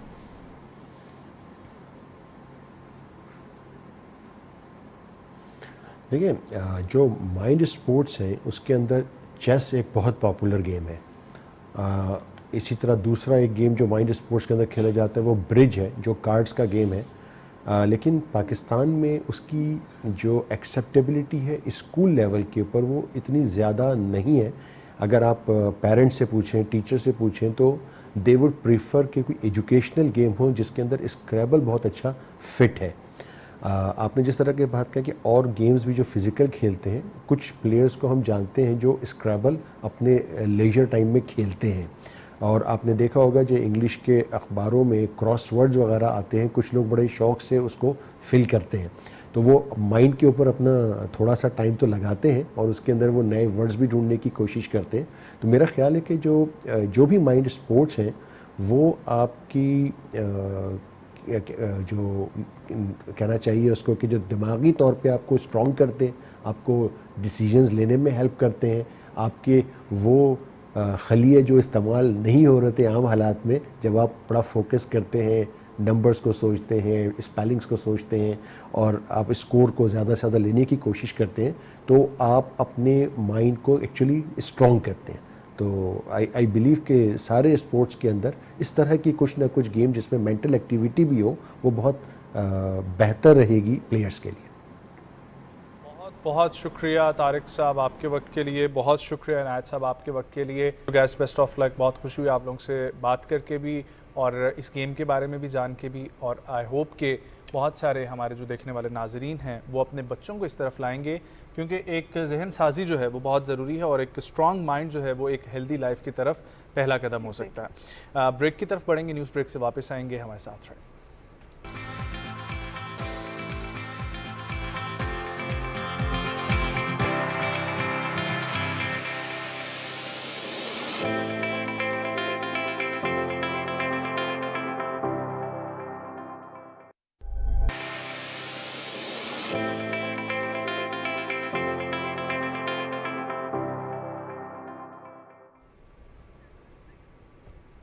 सुबह पाकिस्तान में एक बार फिर हमारा और आपका साथ बरकरार है। और जब आपको पता है कि आजकल आप जिससे भी मिलें तो आपको एक आध शिकायत जो है वो मिलती होगी कि मेरी फ़लाने मसल में दर्द हो रही है, फ़लानी हड्डी में दर्द हो रही है, यहाँ दर्द हो रही है, वहाँ दर्द हो रही है, क्योंकि मोस्टली लोग जो है इसको एसोसिएट कर लेते हैं कि शायद मौसम तब्दील हो रहा है, कभी ठंडा कभी गर्म, तो उस हवाले से जो है वो चीज़ें एसोसिएट करती रहती हैं। लेकिन इस दर्द की असल वजूहात क्या हैं और ये दर्द किस वजह से जो है वो बन रहा है, उस हवाले से आज हम बात करें। ऑब्वियसली क्योंकि रूट कॉज जो है वो बहुत मैटर करती है और उसको जानने की ज़रूरत है, क्योंकि हमारे यहाँ पर एक लाइन स्क्रिप्ट में बड़ी अच्छी लिखी गई थी, और वो इस वजह से नहीं कि हम इस खुसूसी बीमारी का जिक्र कर रहे हैं, हर बीमारी की ये सूरत हाल है कि मर्ज़ बढ़ता गया जूं जूं दवा की, और यही सूरत हाल होती है हमारे पास कि लोग मेडिसिन पे एक दफ़ा चले जाते हैं, मेडिसिन से कभी वापस नहीं आते। तो ऐसा क्या तरीक़ाकार है? लेकिन आज हम ख़ास तौर पर इस हवाले से बात करेंगे कि आपके जिस्म में जो मुख्तलिफ दर्द होते हैं, जिसमें पट्ठों का भी दर्द शामिल है, हड्डियों का दर्द शामिल है, और बाकी क्या क्या होते हैं दर्द, ये हम पूछेंगे। हमारे साथ जो है वो डॉक्टर साहिबा मौजूद हैं, और हम लोग फ़र्स्ट टाइम जो है ये स्पेशलाइजेशन, अभी तक हमने मुख्तलिफ डिस्कस की हैं, लेकिन ये एक स्पेशलाइजेशन जो है ये हम लोग डिस्कस करेंगे। हमारे साथ स्पेशलिस्ट पीडियाट्रिस्ट मौजूद हैं, मोहतरमा डॉक्टर आयशा वजाहत साहिबा। अस्सलाम वालेकुम डॉक्टर साहिबा, thank you so much for coming. खैरियत से? Thank you so much for having me. Okay, so doctor साहिबा, सबसे पहले तो ये आप बताएं कि आपकी वो कहते हैं ना कि एक्सपर्टीज़, लेकिन हम थोड़ा सा टेक्निकल पूछेंगे, और वो इस तरह कि आपकी जुरिस्डिक्शन के अंदर क्या क्या चीज़ें आती हैं। सो पोडियाट्रिक मेडिसिन जो है सबसे आसान तरीका जब मैं अपने प्रोफेशन को एक्सप्लेन करती हूँ, क्योंकि डेंटिस्ट्री एक बहुत कॉमन मतलब फेमिलियर प्रोफेशन है, तो उसी तरह foot and ankle we are just like जिस तरह डेंटिस्ट आपके ओरल एरिया को ट्रीट करते हैं, इस तरह हम फुट एंड एंकल को ट्रीट करते हैं. So all the disorders related to foot and ankle, the treatment and the management of foot and ankle basically and lower limb as well. So इसमें स्पोर्ट्स इंजरीज आ जाती हैं, इसमें different diabetic foot के issues आ जाते हैं, skin की जो related issues foot and ankle के होते हैं, फंगल इन्फेक्शंस और इस तरह से वो नेल्स के आ जाते हैं. तो anything and everything to do with foot and ankle. Musculoskeletal system, musculoskeletal system, ये क्या होता है? सो बेसिकली आपके जो हड्डियाँ होती हैं, आपके जो टेंडन्स होते हैं, जो मसल्स होते हैं, उनकी जो बीमारियां डिफरेंट आ जाती हैं, जिसमें आपकी I don't know like commonly जो हम देखते हैं हील पेन आ जाता है, अकीलीज टेंडनाइटिस आ जाता है, 4 फुट के जो आपके पाँव का अगला हिस्सा होता है उसकी डिफरेंट न्यूरोमास आ सकते हैं, उसमें बनियंस हो जाते हैं. So there so many things that we treat. एक चीज़ बड़ी कॉमन आजकल देखने में आती है, क्योंकि मेरी फैमिली में भी मैंने देखा और उसके अलावा भी बाहर केसेस देखे हैं. आपके ये जो होता है आपका अंगूठा, उसके बैक साइड पे ये जो हड्डी होती है, बिल्कुल ठीक है, ये बाहर जो आ जाती है, साइज इसका बढ़ जाता है, और फिर उसके बाद प्रॉपरली वो फुट केयर यूज़ करते हैं उसको स्ट्रेट करने के लिए. लेकिन ये होता क्यों है? इसको मल्टीफैक्टोरियल है. इसमें आपकी जो है वो हेरेडिटरी भी होता है. उसके अलावा आपके जो जूते, जो फुटवेयर है, दैट्स वेरी इंपॉर्टेंट. इसमें फुटवेयर आपका अगर अच्छा नहीं है, जिसमें बिल्कुल फ्लैट शूज़ पहनना is not good. High heels, women that wear high heels, उनको ये बहुत ज़्यादा हो जाता है. मैंने जिन लोगों के देखे हैं, 2 केसेस मेरे सामने ऐसे हैं जिन्होंने कभी हाई हील्स यूज़ ही नहीं. उनका फिर हेरेडिटरी होगा, उनका इस तरह से होगा कि उनकी, अगर आप फैमिली में देखिए, उनके फादर को, मदर को, किसी ना किसी को ये होगा. लेकिन फुटवेयर बहुत बड़ा कंट्रीब्यूटरी फैक्टर है, और अनफॉर्चुनेटली पाकिस्तान में फुटवेयर पे इतना तवज्जो उस तरह से नहीं दिया देते. आयशा, थोड़ा ये भी बताइएगा कि क्या रीजंस हो सकती हैं इस तरह के पेन्स की, जितने भी आपके पाँव से रिलेटेड हों? क्योंकि यूजुअली जब भी आप किसी डॉक्टर के पास जाते हैं तो आपको मेन जो एक रीज़न देते हैं वो कहते हैं कि आप ओवरवेट हो. मोस्टली जगहों पे ये कंसिडर किया जाता है. इसके अलावा क्या रीजंस हो सकते हैं? देखिए, जो ओबेसिटी है वो हर चीज़ जो उसको आप रिलेट कर सकते हैं ओबेसिटी के साथ. Obesity is like that's the key factor of that's. लेकिन इसमें ज़्यादातर अलाइनमेंट इश्यूज आ जाते हैं. तो जब भी मेरे पास पेशेंट्स आते हैं फुट एंड एंकल पेन के साथ, तो मैं उनको हमेशा ये कहती हूँ कि ये ज़्यादातर मस्कुलोस्केलेटल रिलेटेड, अलाइनमेंट रिलेटेड होते हैं, आपके पाँव की शेप के हिसाब से. फॉर एग्जाम्पल दिस नथिंग, हम किसी को भी नॉर्मल नहीं कह सकते, लेकिन किसी का ज़्यादा पाँव अगर अंदर की साइड पे मुड़ा हुआ है, फ्लैट फुट है, तो उनको उसके हवाले से पेन होगी. जिनका, कुछ लोगों का आपने देखा है आर्च बहुत ही ज़्यादा हाई होती है. तो ये डिफरेंट अलाइनमेंट इश्यूज, इनको बायोमैकेनिक्स जिसको कह सकते हैं. अल्लाह ताला ने आपकी बॉडी बड़ी इंजीनियर उस तरह से किया हुआ है कि एक हड्डी के साथ मिलके, टेंडन मिलके काम करते हैं. जब उसमें थोड़ा सा डिसबैलेंस आ जाता है तो वो इस टाइप की प्रॉब्लम स्टार्ट हो सकती है. ठीक हो गया. सो हम ये जो बायोमैकेनिक्स का जिक्र कर रहे हैं, इसमें और क्या क्या चीज़ें शामिल होती हैं? So there so many things. Like sports के हवाले से अगर हम बात करें तो we treat, me and my treat a lot of sportsmen. हमारे पाकिस्तान के भी काफ़ी जो प्लेयर्स हैं उनको भी हम ट्रीट करते हैं. उसमें डिफरेंट आपकी शिन स्प्लिंट्स बहुत क्रिकेटर्स में कॉमन है. फुटबॉलर्स की बहुत ज़्यादा इंजरीज आ जाती हैं. उसमें नीज़ के बहुत ज़्यादा इश्यूज आ जाते हैं. And we as a podiatrist believe के स्ट्रेंथ एंड कंडीशनिंग, जिसमें आपकी स्ट्रेचेस आ जाते हैं, आपकी कुछ मसल्स जो वीक हो चुके हैं उनको आपने स्ट्रेंथन कैसे करना है एक्सरसाइज के ज़रिए. उसमें फिर हम इंसोल्स बनाते हैं, स्पेशल इंसोल्स होते हैं जो कि आपके पाँव को न्यूट्रल में लेके आने की हम कोशिश करते हैं. या जहाँ से हमें लग रहा है कि ज़्यादा स्ट्रेस पड़ रहा है किसी जॉइंट पे, तो उसको हम उठाते हैं वहाँ से उस स्ट्रेस को. तो ये कोई भी, मैं अपने पेशेंट्स को, बल्कि अक्सर वो आते हैं, they used to going to the doctors जो दवाइयाँ बहुत ज़्यादा लिख के देते हैं. लेकिन हमारे प्रोफेशन में या इस किस्म की जो बीमारियाँ, जो पाँव एंड फुट के रिलेटेड जो मस्कुलोस्केलेटल इश्यूज़ हैं, वो दवाइयों से ठीक नहीं होते. दवाइयों से आप उसको सिम्टम्स जो हैं, पेन एंटी इन्फ्लेमेटरीज दे के ठीक कर लेंगे, लेकिन इनका इलाज जो है वो strength and conditioning and orthotic therapy के साथ होता है. तो basically that's what's important. Ayesha, ये बताइएगा कि आपकी डाइट में कौन सा एक कंपोनेंट जो है वो शामिल होना लाजमी है ताकि आप इस तरह के इश्यूज से बच सकें? देखिए मस्कुलोस्केलेटल जो है magnesium is very important for your muscles, so I think वो सप्लीमेंट्स आपको डेफिनेटली लेने चाहिए। Vitamin D is very important. उसके अलावा जो है वो डिफरेंट आपकी जो बैलेंस डाइट होनी चाहिए, लेकिन magnesium is really important for your. ठीक है, यूजुअली हम देखते हैं कि बहुत सारे मेडिकल स्टोर्स पे हमें हील पैड्स मिलते हैं या इस तरह की चीज़ें मिलते हैं, मेडिकेटेड केयर शूज़ मिलते हैं, उनका क्या बेनिफिट है? वो जेनेरिक अगर आपको बहुत ज़्यादा प्रॉब्लम नहीं है तो वो they are fine, shock absorb करने के लिए होते हैं। लेकिन जो इंसोल्स जिनकी मैं बात कर रही हूँ, जो कि करेक्टिव इंसोल्स होते हैं, वो सिर्फ प्रिस्क्रिप्शन ओनली हैं। सो दैट्स वेयर बहुत ज़्यादा अवेयरनेस क्रिएट करने की ज़रूरत है कि प्रिस्क्रिप्शन ओनली इंसोल्स जो हैं वो अगर मैं गलत प्रिस्क्रिप्शन आपको दे दूंगी तो वो ज़्यादा प्रॉब्लम कॉज हो सकती है, क्योंकि आपका पाँव अगर अंदर की साइड पे और उसको मैं मज़ीद अंदर की साइड पे इंसोल के ज़रिए कर दूंगी तो आपको फर्दर प्रॉब्लम। इसलिए क्लिनिशियन को बहुत ज़रूरी है कि वो डायग्नोसिस ठीक हो उनकी, और उसके बाद प्रिस्क्रिप्शन बहुत अच्छी होनी। तो ये लैब में बनते हैं, जिस तरह आपके डेंचर्स आपके इंप्रेशंस लेके बनते हैं, इसी तरह आपके इंसोल्स आपके पाँव का इंप्रेशन लेके बनाए जाते हैं। ऑब्वियसली।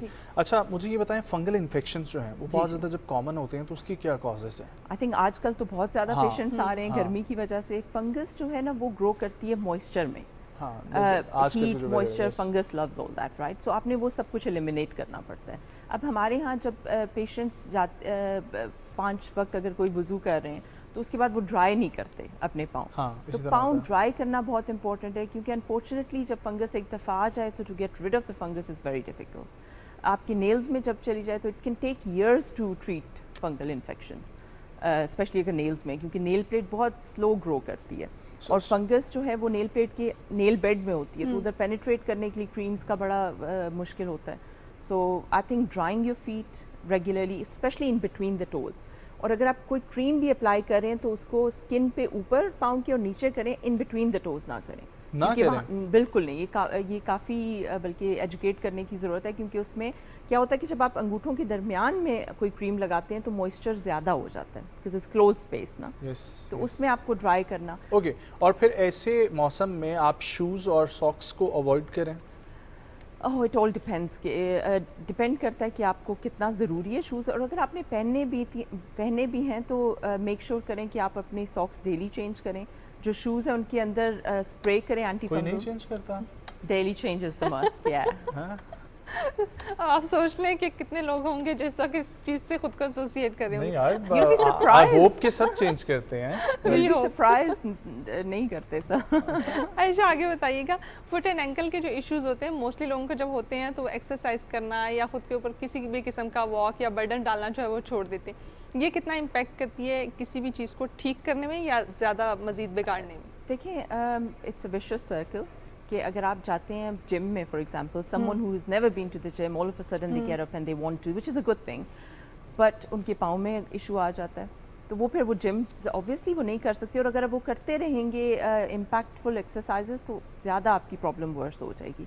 इसलिए बहुत इंपॉर्टेंट है कि स्लोली ग्रेजुअली आप इसको स्टार्ट करें, और जैसे ही आपको लगता है कि there is an issue, go and see a podiatrist, go and see a orthopaedic surgeon who specialises in foot and ankle, लेकिन you have to see a professional and professional related to the problem that you're having. So बिल्कुल भी time जो है वो waste नहीं करना चाहिए किसी किस्म का, कुछ भी आपको प्रॉब्लम ज़रूरत है चलने के लिए। Okay, well thank you so much doctor साहिबा फॉर कमिंग। बहुत अच्छा लगा आपसे बात करके। आई होप कि आप सब के जो है ना वो पैर सलामत हैं, क्योंकि पैर सलामत होना बहुत ज़रूरी है, वरना बहुत सारी दुश्वारी आ जाएगी। और अगर सलामत नहीं है तो एक प्रॉपरली जाएं और ऑर्थोपेडिक यहाँ पर डॉक्टरिस्ट जो है वो ढूंढें और उसको चेक करवाएं। बिल्कुल। और पिछले दिनों मैंने एक कोट पढ़ी थी, good shoes take you to good places, तो वो उस चीज़ का ध्यान रखना भी बहुत ज़्यादा ज़रूरी है। ब्रेक हमारे साथ रहें।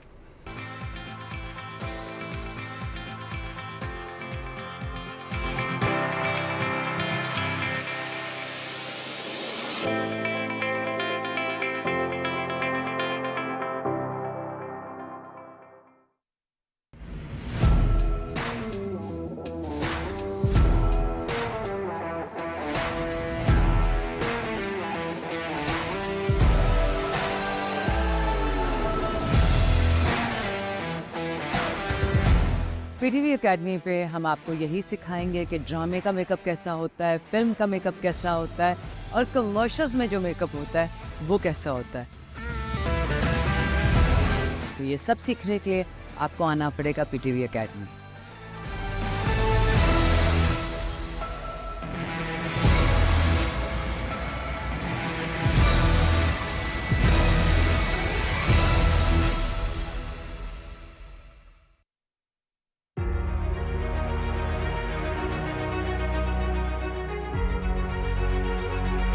मुख्तलिफ प्रोग्राम नव पेश की गए, ड्रामे बराजी, म्यूजिक प्रोग्राम्स वही पके। पीटीवी की कोशिश है कि नवी ते सोहनी आवाज़, नवेकली आवाज़ आवे जिहड़ी दुनिया ते राज करे। फुल्लां दी, दरख्तां दी नवी जिंदगी है बहार।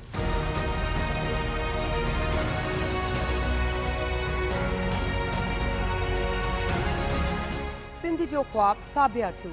पीटीवी नेशनल कराची खां सिंधी ज़ुबान में नशरियात।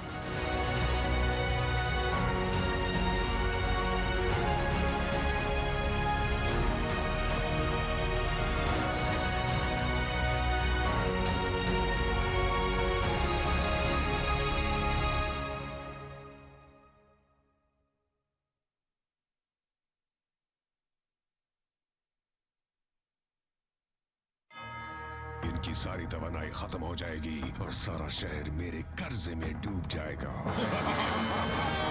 अगर तवानाई इसी तरह जाया की गई तो पूरा शहर बर्बाद हो जाएगा। Information drive.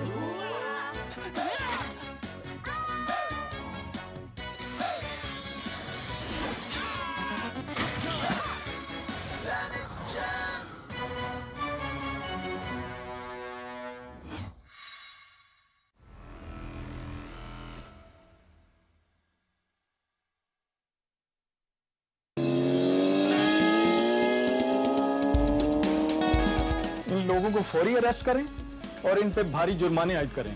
इस मैदान के बेहतरीन घोड़े तो तुम ही हो। मुझे तुम्हारे साथ ने डरपोक बना दिया कि ना जाने अगले लम्हे क्या हो जाए। मीना, कोई पत्थरों चिपट गई है।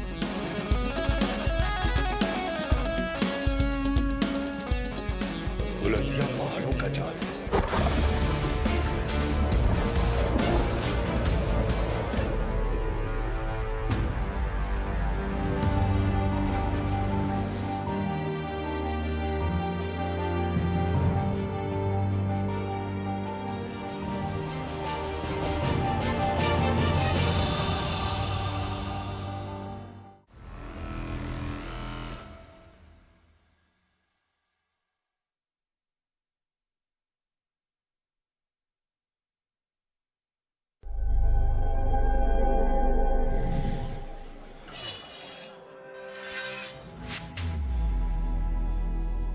तवानाई का समझदारी से इस्तेमाल, मुल्क रोशन और खुशहाल।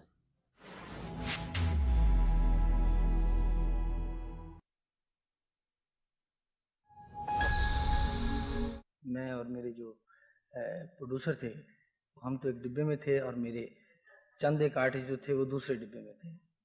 तो लंदन किंग क्रॉस स्टेशन पे जब पहुँचे तो कुछ डिब्बे जो हैं वो कट कर लोको शेड में चले जाते हैं।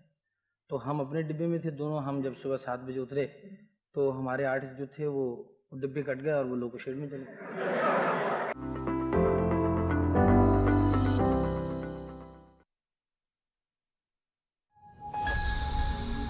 कल सुबह सवेरे हम चले जाएंगे। जाना कहाँ है? उधर है शहर लाहौर, बड़ा रोजगार है उधर।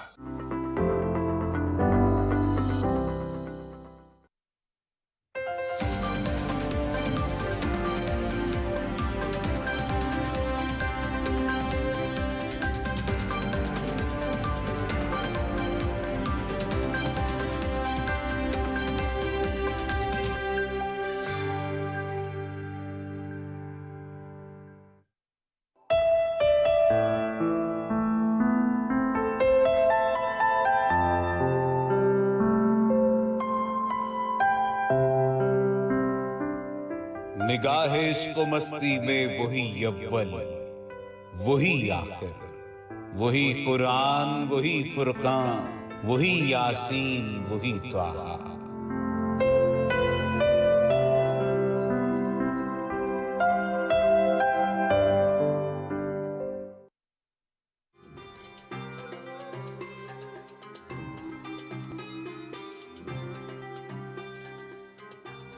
ज़माने की कसम खाकर फरमाया इन्नल इंसान लफ़ी खुस्र। उससे बाहर हैवानियत है, गुलाम बन जाते हैं। आपने ज़ुबान की बुनियाद पर एक बालादस्त तबका पैदा कर दिया है जो फ़िक्री तौर पर भले अपाहज हो। ये तसलसल है गुज़श्ता इन 70 सालों का। हम चूँकि मज़हब का जिक्र कर रहे हैं तो इखलाक की कितनी एग्जाम्पल दी। आलम का दूल्हा हमारा नबी, दोनों आलम का दूल्हा हमारा नबी। जगह बुलाते हैं मुसलमानों को, हिंदुओं को। हिंदू तो ऑलरेडी होती हैं, होली, दिवाली, जन्माष्टमी, कृष्ण जन्माष्टमी, दुर्गा। दोस्तों में, नेबर्स में इस मोहब्बत को बांटने की कोशिश करते हैं। हमने देखा जिधर तुझको पाया उधर ए खुदा।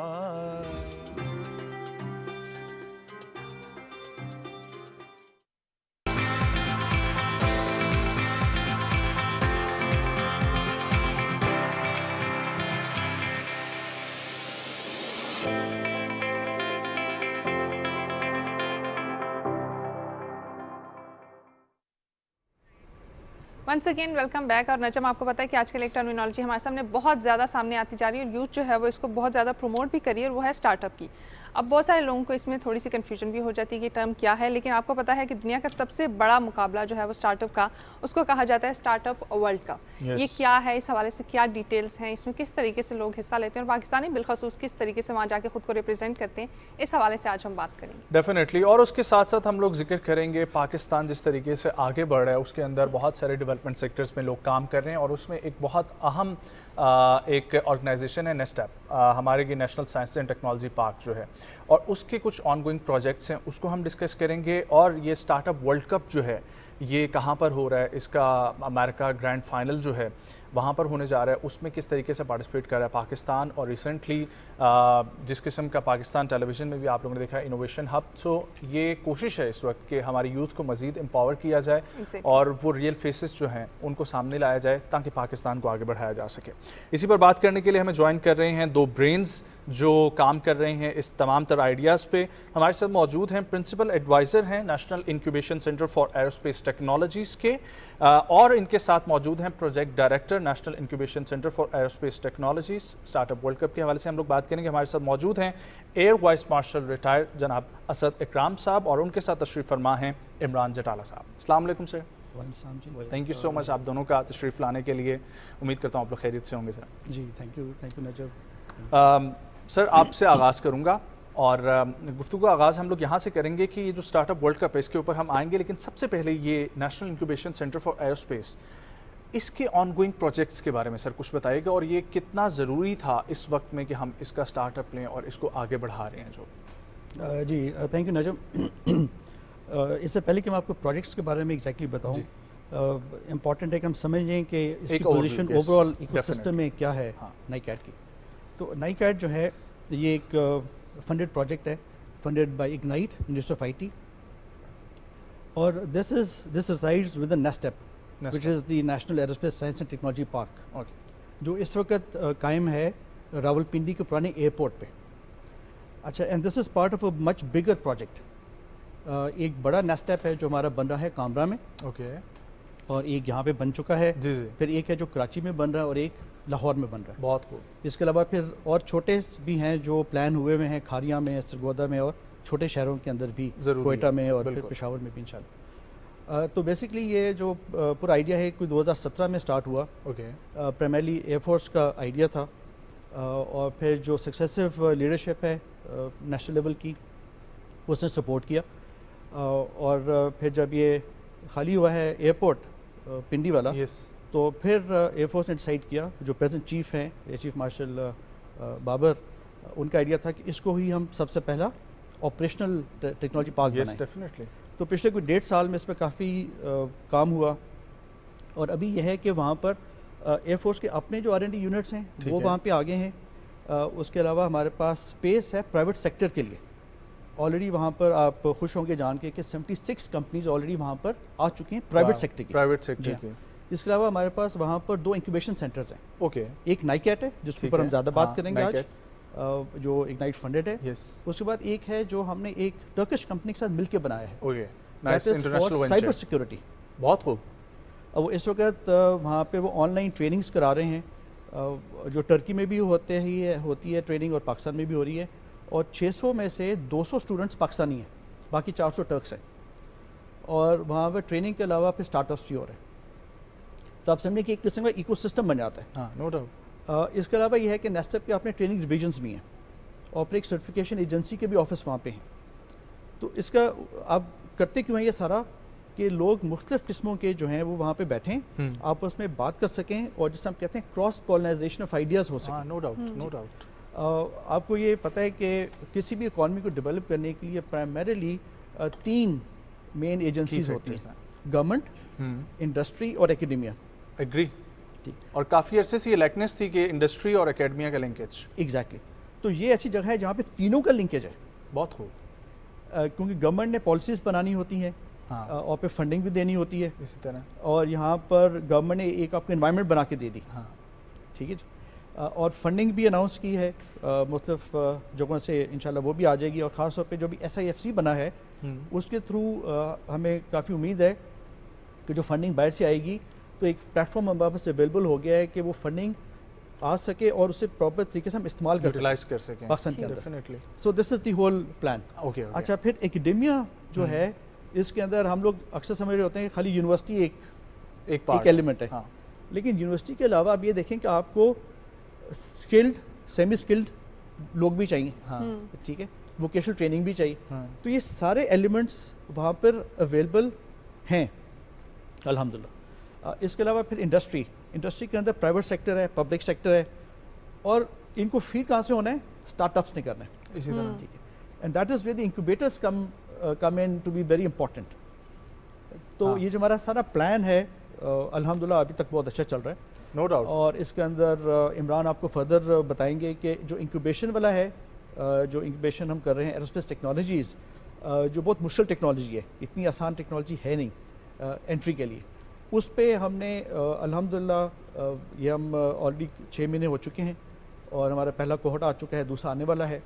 बहुत खूब। और उसके ऊपर बहुत अच्छे प्रोजेक्ट्स हुए हैं, और कुछ ने तो ऑलरेडी फंडिंग भी ली है गवर्नमेंट। आई नो कि बहुत सारे जिस तरीके से नेशनल इंक्यूबेशन सेंटर तमाम काम कर रहे हैं, वैसे ही हमारे पास जो केसेस आए, जो हमने इनोवेशन में भी सुने, बहुत इंस्पायरिंग स्टोरीज थी। जी, बल्कि मैं चाहूँगा इमरान साहब यहाँ से ऑनवर्ड आप लेकर चलें। एक एग्जांपल तो हमारे पास बिल्कुल सामने आती है, डॉक्टर सारा कुरैशी की है। आप भी जानते होंगे डॉक्टर सारा ने जिस तरीके से एक अपना वो एक नाम सामने लाई है, और जिस तरीके से उन्होंने काम किया, US पेटेंट इवन करवा लिया अपना सब कुछ। तो सर ये क्या सारा सिलसिला चल रहा है, और इसी के अंदर अपनी डिबेट में शामिल कीजिए स्टार्टअप वर्ल्ड कप को। जी बिल्कुल, थैंक यू वेरी मच जी। NICAT national incubation centre for aerospace technologies जो है, ये पाकिस्तान का पहला वर्टिकल इंक्यूबेशन सेंटर है। This is a joint venture between ministry of IT and Pakistan air force. NASTP जो वाइडर अम्ब्रेला जिसको सर ने अभी बयान किया कि nation wide a network of science and technology parks, और साइंस एंड टेक्नोलॉजी पार्क्स जो है ना वो इकनॉमिक डेवलपमेंट को फ्यूल करते हैं। कि यहाँ पे वो triple helix model of innovation, government, academia और इंडस्ट्री तीनों इकट्ठे होते हैं और इनोवेटिव बिजनेसेस बनते हैं, ऐसे बिजनेसेस जो नॉलेज को वैल्यू में, डॉलर में कन्वर्ट करते हैं। दैट्स द नॉलेज इकोनॉमी या इनोवेशन इकोनॉमी। सो वो उसका एक ब्रीडिंग ग्राउंड जो है वो साइंस एंड टेक्नोलॉजी पार्क्स हैं। अब उसमें तमाम इकोसिस्टम इंग्रेडिएंट्स आपने लेके आने होते, तो इंक्यूबेटर उसका एक वाइटल इंग्रेडिएंट है। हाँ। और एरोस्पेस ग्लोबली बहुत बड़ी इंडस्ट्री है। सिर्फ एरोस्पेस जो है वो $700 बिलियन की ग्लोबल इंडस्ट्री। एग्जैक्टली। और एविएशन इज़ $1 ट्रिलियन इंडस्ट्री। सो पाकिस्तान के पास अगर आप देखें तो हमारे पास पब्लिक सेक्टर के अंदर बहुत शानदार एक्सपर्टीज़ है एरोस्पेस में। हमारा जो मिसाइल प्रोग्राम है, या हमारा फाइटर जेट प्रोग्राम है, JF-17 थंडर पाकिस्तान ने बनाया। तो एरोस्पेस सेक्टर में हमारे पास पब्लिक सेक्टर में एक्सपर्टीज़ है, हमें उसको ट्रांसलेट करना है इनटू प्राइवेट सेक्टर, ताकि बड़ी बड़ी प्राइवेट सेक्टर के अंदर कंपनियां इमर्ज हों एरोस्पेस में, IT में, ताकि वो यूनिकॉर्न बने, $1 बिलियन कंपनियां बने और पाकिस्तान के GDP को ग्रो करें, इकोनॉमी को ग्रो करें। आंसर डेफिनेटली ये तो प्लान सामने सारा है कि इसके ऊपर अगर हम लोग स्टेप्स फॉलो करते जाएं, डेफिनेटली ये हो सकता है। आपने जो एविएशन इंडस्ट्री का जिक्र किया, सिर्फ ग्राउंड एविएशन इंडस्ट्री जो है वो $1 बिलियन की इंडस्ट्री है। जी बिल्कुल। असद साहब आपकी तरफ आना चाहूँगी कि जिस तरह से दुनिया जो है वो तेज़ी से बढ़ती जा रही है और आप देखें कि नई नई टेक्नोलॉजी सामने आती जा रही है, इस तरह के माहौल में पाकिस्तानी नौजवानों को एम्पावर करना कितना ज़्यादा ज़रूरी है और इस तरह की इनिशिएटिव्स लेने की कितनी अहमियत है? अच्छा देखें, हम वो अक्सर कहते हैं कि this is a no brainer, कि हम 5th largest nation in the world हैं। यस, तो सिर्फ ये नहीं कि क्योंकि हम बड़े हैं तो हमने उस हिसाब से ज़्यादा लोगों को ट्रेन करना है। मैं समझता हूँ कि ना सिर्फ पाकिस्तान के लिए ट्रेन करना है, हमने पूरी दुनिया के लिए ट्रेन करना है। Exactly, we need exports, we need, I mean we need to take that as a responsibility, ठीक है ना। Being the 5th largest country in the world with so much of youth, important है कि हम youth को train करें और फिर अपॉर्चुनिटीज़ दें। और जब ट्रेन करें, और आप ये भी जान के खुश होंगे कि अभी नेस्टैप की जो ट्रेनिंग डिवीज़न है, ऑलरेडी उसने एक बाहर की कंपनी के साथ मिल के एयरक्राफ्ट मैकेनिक्स की ट्रेनिंग शुरू की है, और वो ट्रेनिंग जो है इंटरनेशनल स्टैंडर्ड की है। उसमें पाकिस्तान के अंदर भी जो एविएशन है उसको भी फ़ायदा होगा, और उनको फिर हम जो अपनी मैन पावर है उसको हम गल्फ़ कंट्रीज़ में और यूरोप में भी आगे फर्दर उनको भेज सकते हैं इंशाल्लाह, क्योंकि वहाँ पे एक शॉर्टेज है। तो अगर शॉर्टेज है तो हमारी एक जिम्मेदारी भी बनती है शॉर्टेज को पूरा करना। एक तो हम कहते हैं ना कि अच्छा जी देखिए अपॉर्चुनिटी तो है, लेकिन जिम्मेदारी भी है कि हम वहाँ पर अपनी जो यूथ है उनको इन्वॉल्व। फिर साइबर सिक्योरिटी के जो मैंने आपसे जिक्र किया, जो हमारा साइबर कूजा वाला प्रोजेक्ट है, उसके अंदर भी क्योंकि ये भी एक ऐसी स्ट्रीम ऑफ इंडस्ट्री है जो बहुत ज़्यादा ग्रो कर रही है, इसलिए उसको भी हमने टारगेट किया। तो जैसा इमरान बता रहे थे कि इतनी बड़ा सेक्टर है एविएशन का, $1 ट्रिलियन का, इस तरह साइबर का भी इतना बड़ा $1 ट्रिलियन की इंडस्ट्री वो भी है। सही बात है। तो हमने दोनों को ही इस वक्त टारगेट किया हुआ है, और ट्रेनिंग प्रोग्राम्स हैं जो हम चला रहे हैं और फर्दर और भी ऐड ऑन करते जा रहे हैं, ताकि हम पाकिस्तानी यूथ को अपॉर्चुनिटीज़ दें ट्रेन होने की, इंटरनेशनल स्टैंडर्ड की, और फिर उनके लिए एवेन्यूज़ खोल सकें कि वो बाकी पूरी दुनिया में जा सकें। ठीक है, इमरान साहब ये बताइएगा कि स्टार्टअप वर्ल्ड कप जो है इसमें पाकिस्तान की कितनी रिप्रेजेंटेशन थी और कितनी टीम्स जो हैं वो पाकिस्तान से गई अपने आइडियाज़ को प्रेजेंट करने की? Startup world cup excuse me, startup world cup दुनिया का सबसे बड़ा स्टार्टअप कंपटीशन है। इट्स $1 मिलियन चैलेंज, और हर साल ग्लोबली एक जो विनर टीम है उसको $1 मिलियन का प्राइज़ मिलता है। ठीक है। So it is present in more than 70 regions. Pakistan का रीजन हम देख रहे हैं पिछले 4 साल से हर साल ऑर्गेनाइज करते हैं, और इस दफ़ा के कंपटीशन में 100+ एप्लीकेशंस थी फ्रॉम अक्रॉस पाकिस्तान, बलोचिस्तान से, सिंध से, पंजाब से, KP, तमाम रीजन से एप्लीकेशंस थी। उनमें से 14 टीम्स हमने शॉर्टलिस्ट की, उन्होंने आके पिच किया, और उसके बाद एक विनर डिक्लेयर हुआ, और रावलपिंडी चैम्बर के जो प्रेसिडेंट हैं mister Saqib Rafiq, he was the chief guest, और नाइकेट ने इसको होस्ट किया 11 अगस्त को। अब जो पाकिस्तान से विनर टीम है, द गुड न्यूज़ इज़ कि ये 1 दिसंबर 23 को सिलिकॉन वैली जाएगी और ग्लोबल स्टेज पे पाकिस्तान को रिप्रेजेंट करेगी और कम्पीट करेगी फॉर $1 मिलियन प्राइज़। ठीक है, वाह। और वो स्टार्टअप जो है वो इसी से रिलेटेड है, एरोस्पेस, या किस चीज़ से रिलेटेड है वो स्टार्टअप? वो जो विनर स्टार्टअप है वो हेल्थ टेक है, स्टार्टअप है, और वो इनोवेटिव डिवाइसेस बना रहे हैं, low cost innovative devices, AI power devices हैं जो कि बेसिक डायग्नोस्टिक्स प्रोवाइड करेंगी। लाइक हमारे रिमोट एरियाज़ में ब्लड टेस्टिंग फैसिलिटीज़ अवेलेबल नहीं है, वो सिर्फ शहरों तक महदूद है।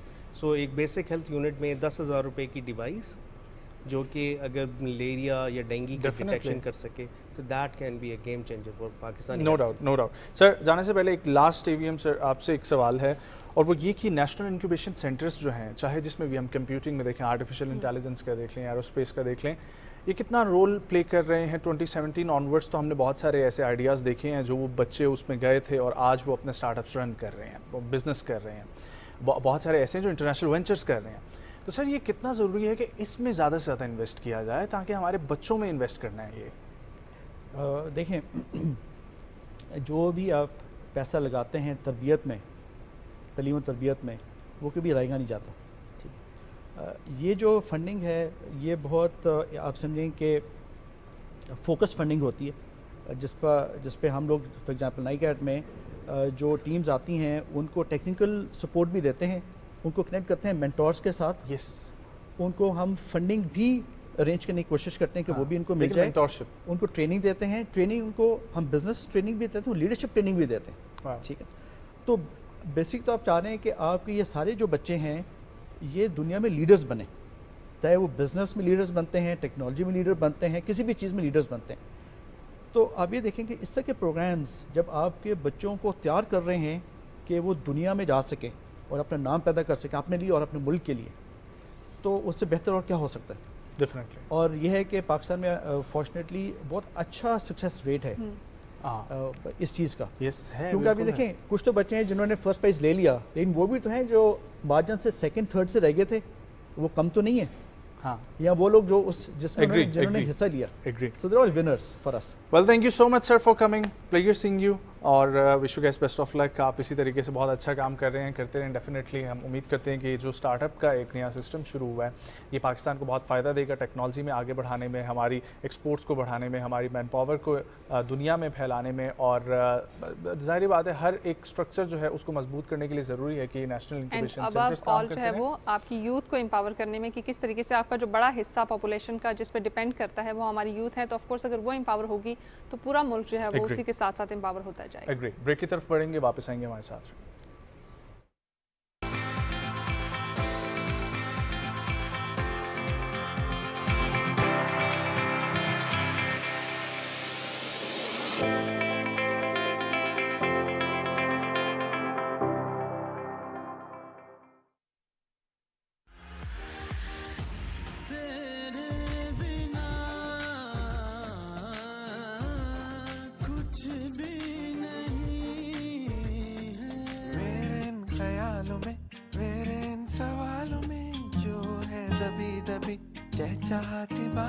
आप सर्च करें, ढूंढें कि आपके अंदर क्या टैलेंट है और आप क्या कर सकते हैं और आप क्या करना चाहते हैं।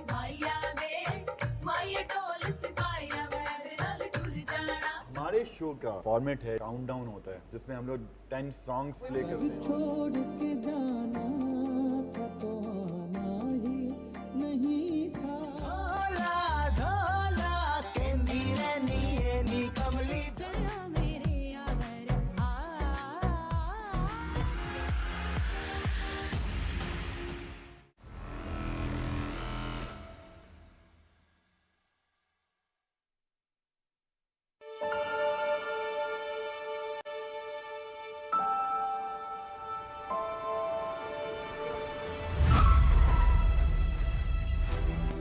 अब्बू और चाचू भी तो आप ही की वजह से।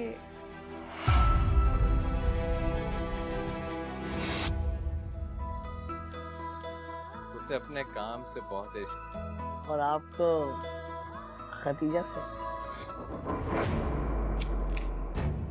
शौकत तो शौकीन है।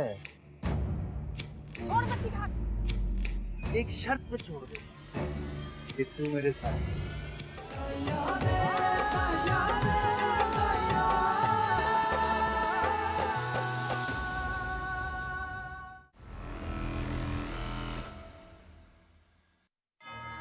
इनकी सारी तवानाई खत्म हो जाएगी और सारा शहर मेरे कर्जे में डूब जाएगा।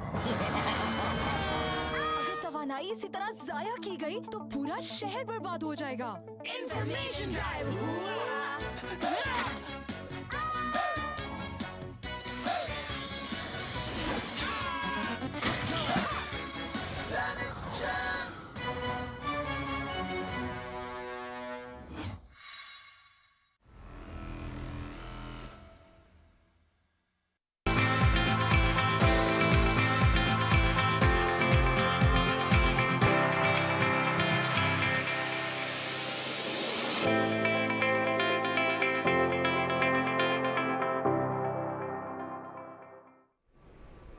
एक ऐसा टॉपिक जिस पे हम वक्तन फ़वक्तन बात करते भी रहते हैं और उसके ऊपर बात करना अहमियत का हामिल इसलिए भी है क्योंकि वक्त के साथ साथ अगर आप देखें तो इसमें बड़ी डिफरेंट चीज़ें भी जो है वो हमारे सामने आती जा रही है और काउंटर भी होती जा रही है कि किस तरीके से इनको जो है वो रोकना बहुत ज़्यादा ज़रूरी है। हम बात कर रहे हैं गुस्ताखाना मवाद की जो कि सोशल मीडिया पर मौजूद होता है और हमें कभी कभी अनजाने में पता भी नहीं चलता कि हम किस तरीके से उसको जो है वो प्रमोट करते जा रहे हैं और हमारा एक क्लिक जो है वो किस तरीके से इंतशार बर्पा कर सकता है और किस तरीके से हमारा एक क्लिक जो है वो बहुत सारी चीज़ों को सेफ हैंड्स में भी जो है वो लेके जा सकते हैं। एग्जैक्टली। सो ब्लास्फेमस कंटेंट को कैसे आप लोगों ने वो मात देनी है इसके ऊपर हम लोग बात करेंगे और सोशल मीडिया के एथिक्स क्या है और मजहबी रवादारी, इसके ऊपर बात करने के लिए हमें ज्वाइन कर रहे हैं मारूफ मजहबी स्कॉलर जनाब डॉक्टर हारिस सलीम साहब। अस्सलाम वालेकुम डॉक्टर साहब। वालेकुम अस्सलाम। Thank you so much for coming. खैरियत से आप? शुक्रिया। डॉक्टर साहब ये बताइएगा कि ये कितना ज़रूरी है कि हम लोग जब देखते हैं चाहे आम जिंदगी हो या सोशल मीडिया लाइफ हो, हम लोगों ने इन दोनों को मुख्तलिफ कर लिया अलहदा अलहदा सबसे पहले तो क्या यही हम लोगों ने ठीक किया है कि हम लोग जो रियल इन पर्सन होते हैं सोशल मीडिया पे वो नहीं होते? देखिए, इस्लाम तो हमें ये कहता है कि हम वक्त के साथ साथ जितनी भी मॉडर्न चीज़ें हैं उसको अडॉप्ट भी करें। नबी करीम सल्लल्लाहु अलैहि वसल्लम की अगर हम ज़िंदगी देखते हैं तो आप इंटरनेशनल लॉ के साथ चलते थे। जो ज़माने का कानून चल रहा होता तो आप सहाबा को कहते थे उसके मुताबिक चलना है।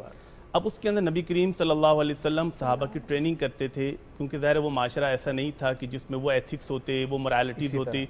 अब आपने एक एक चीज़ सिखाई। सूरह हुजरात देखें, नबी अलैहिस्सलाम उनको सिखा रहे हैं कि आपने बातचीत कैसे करनी है, अगर बाहर से डेलीगेशन आते हैं उनसे खिताब कैसे करना है।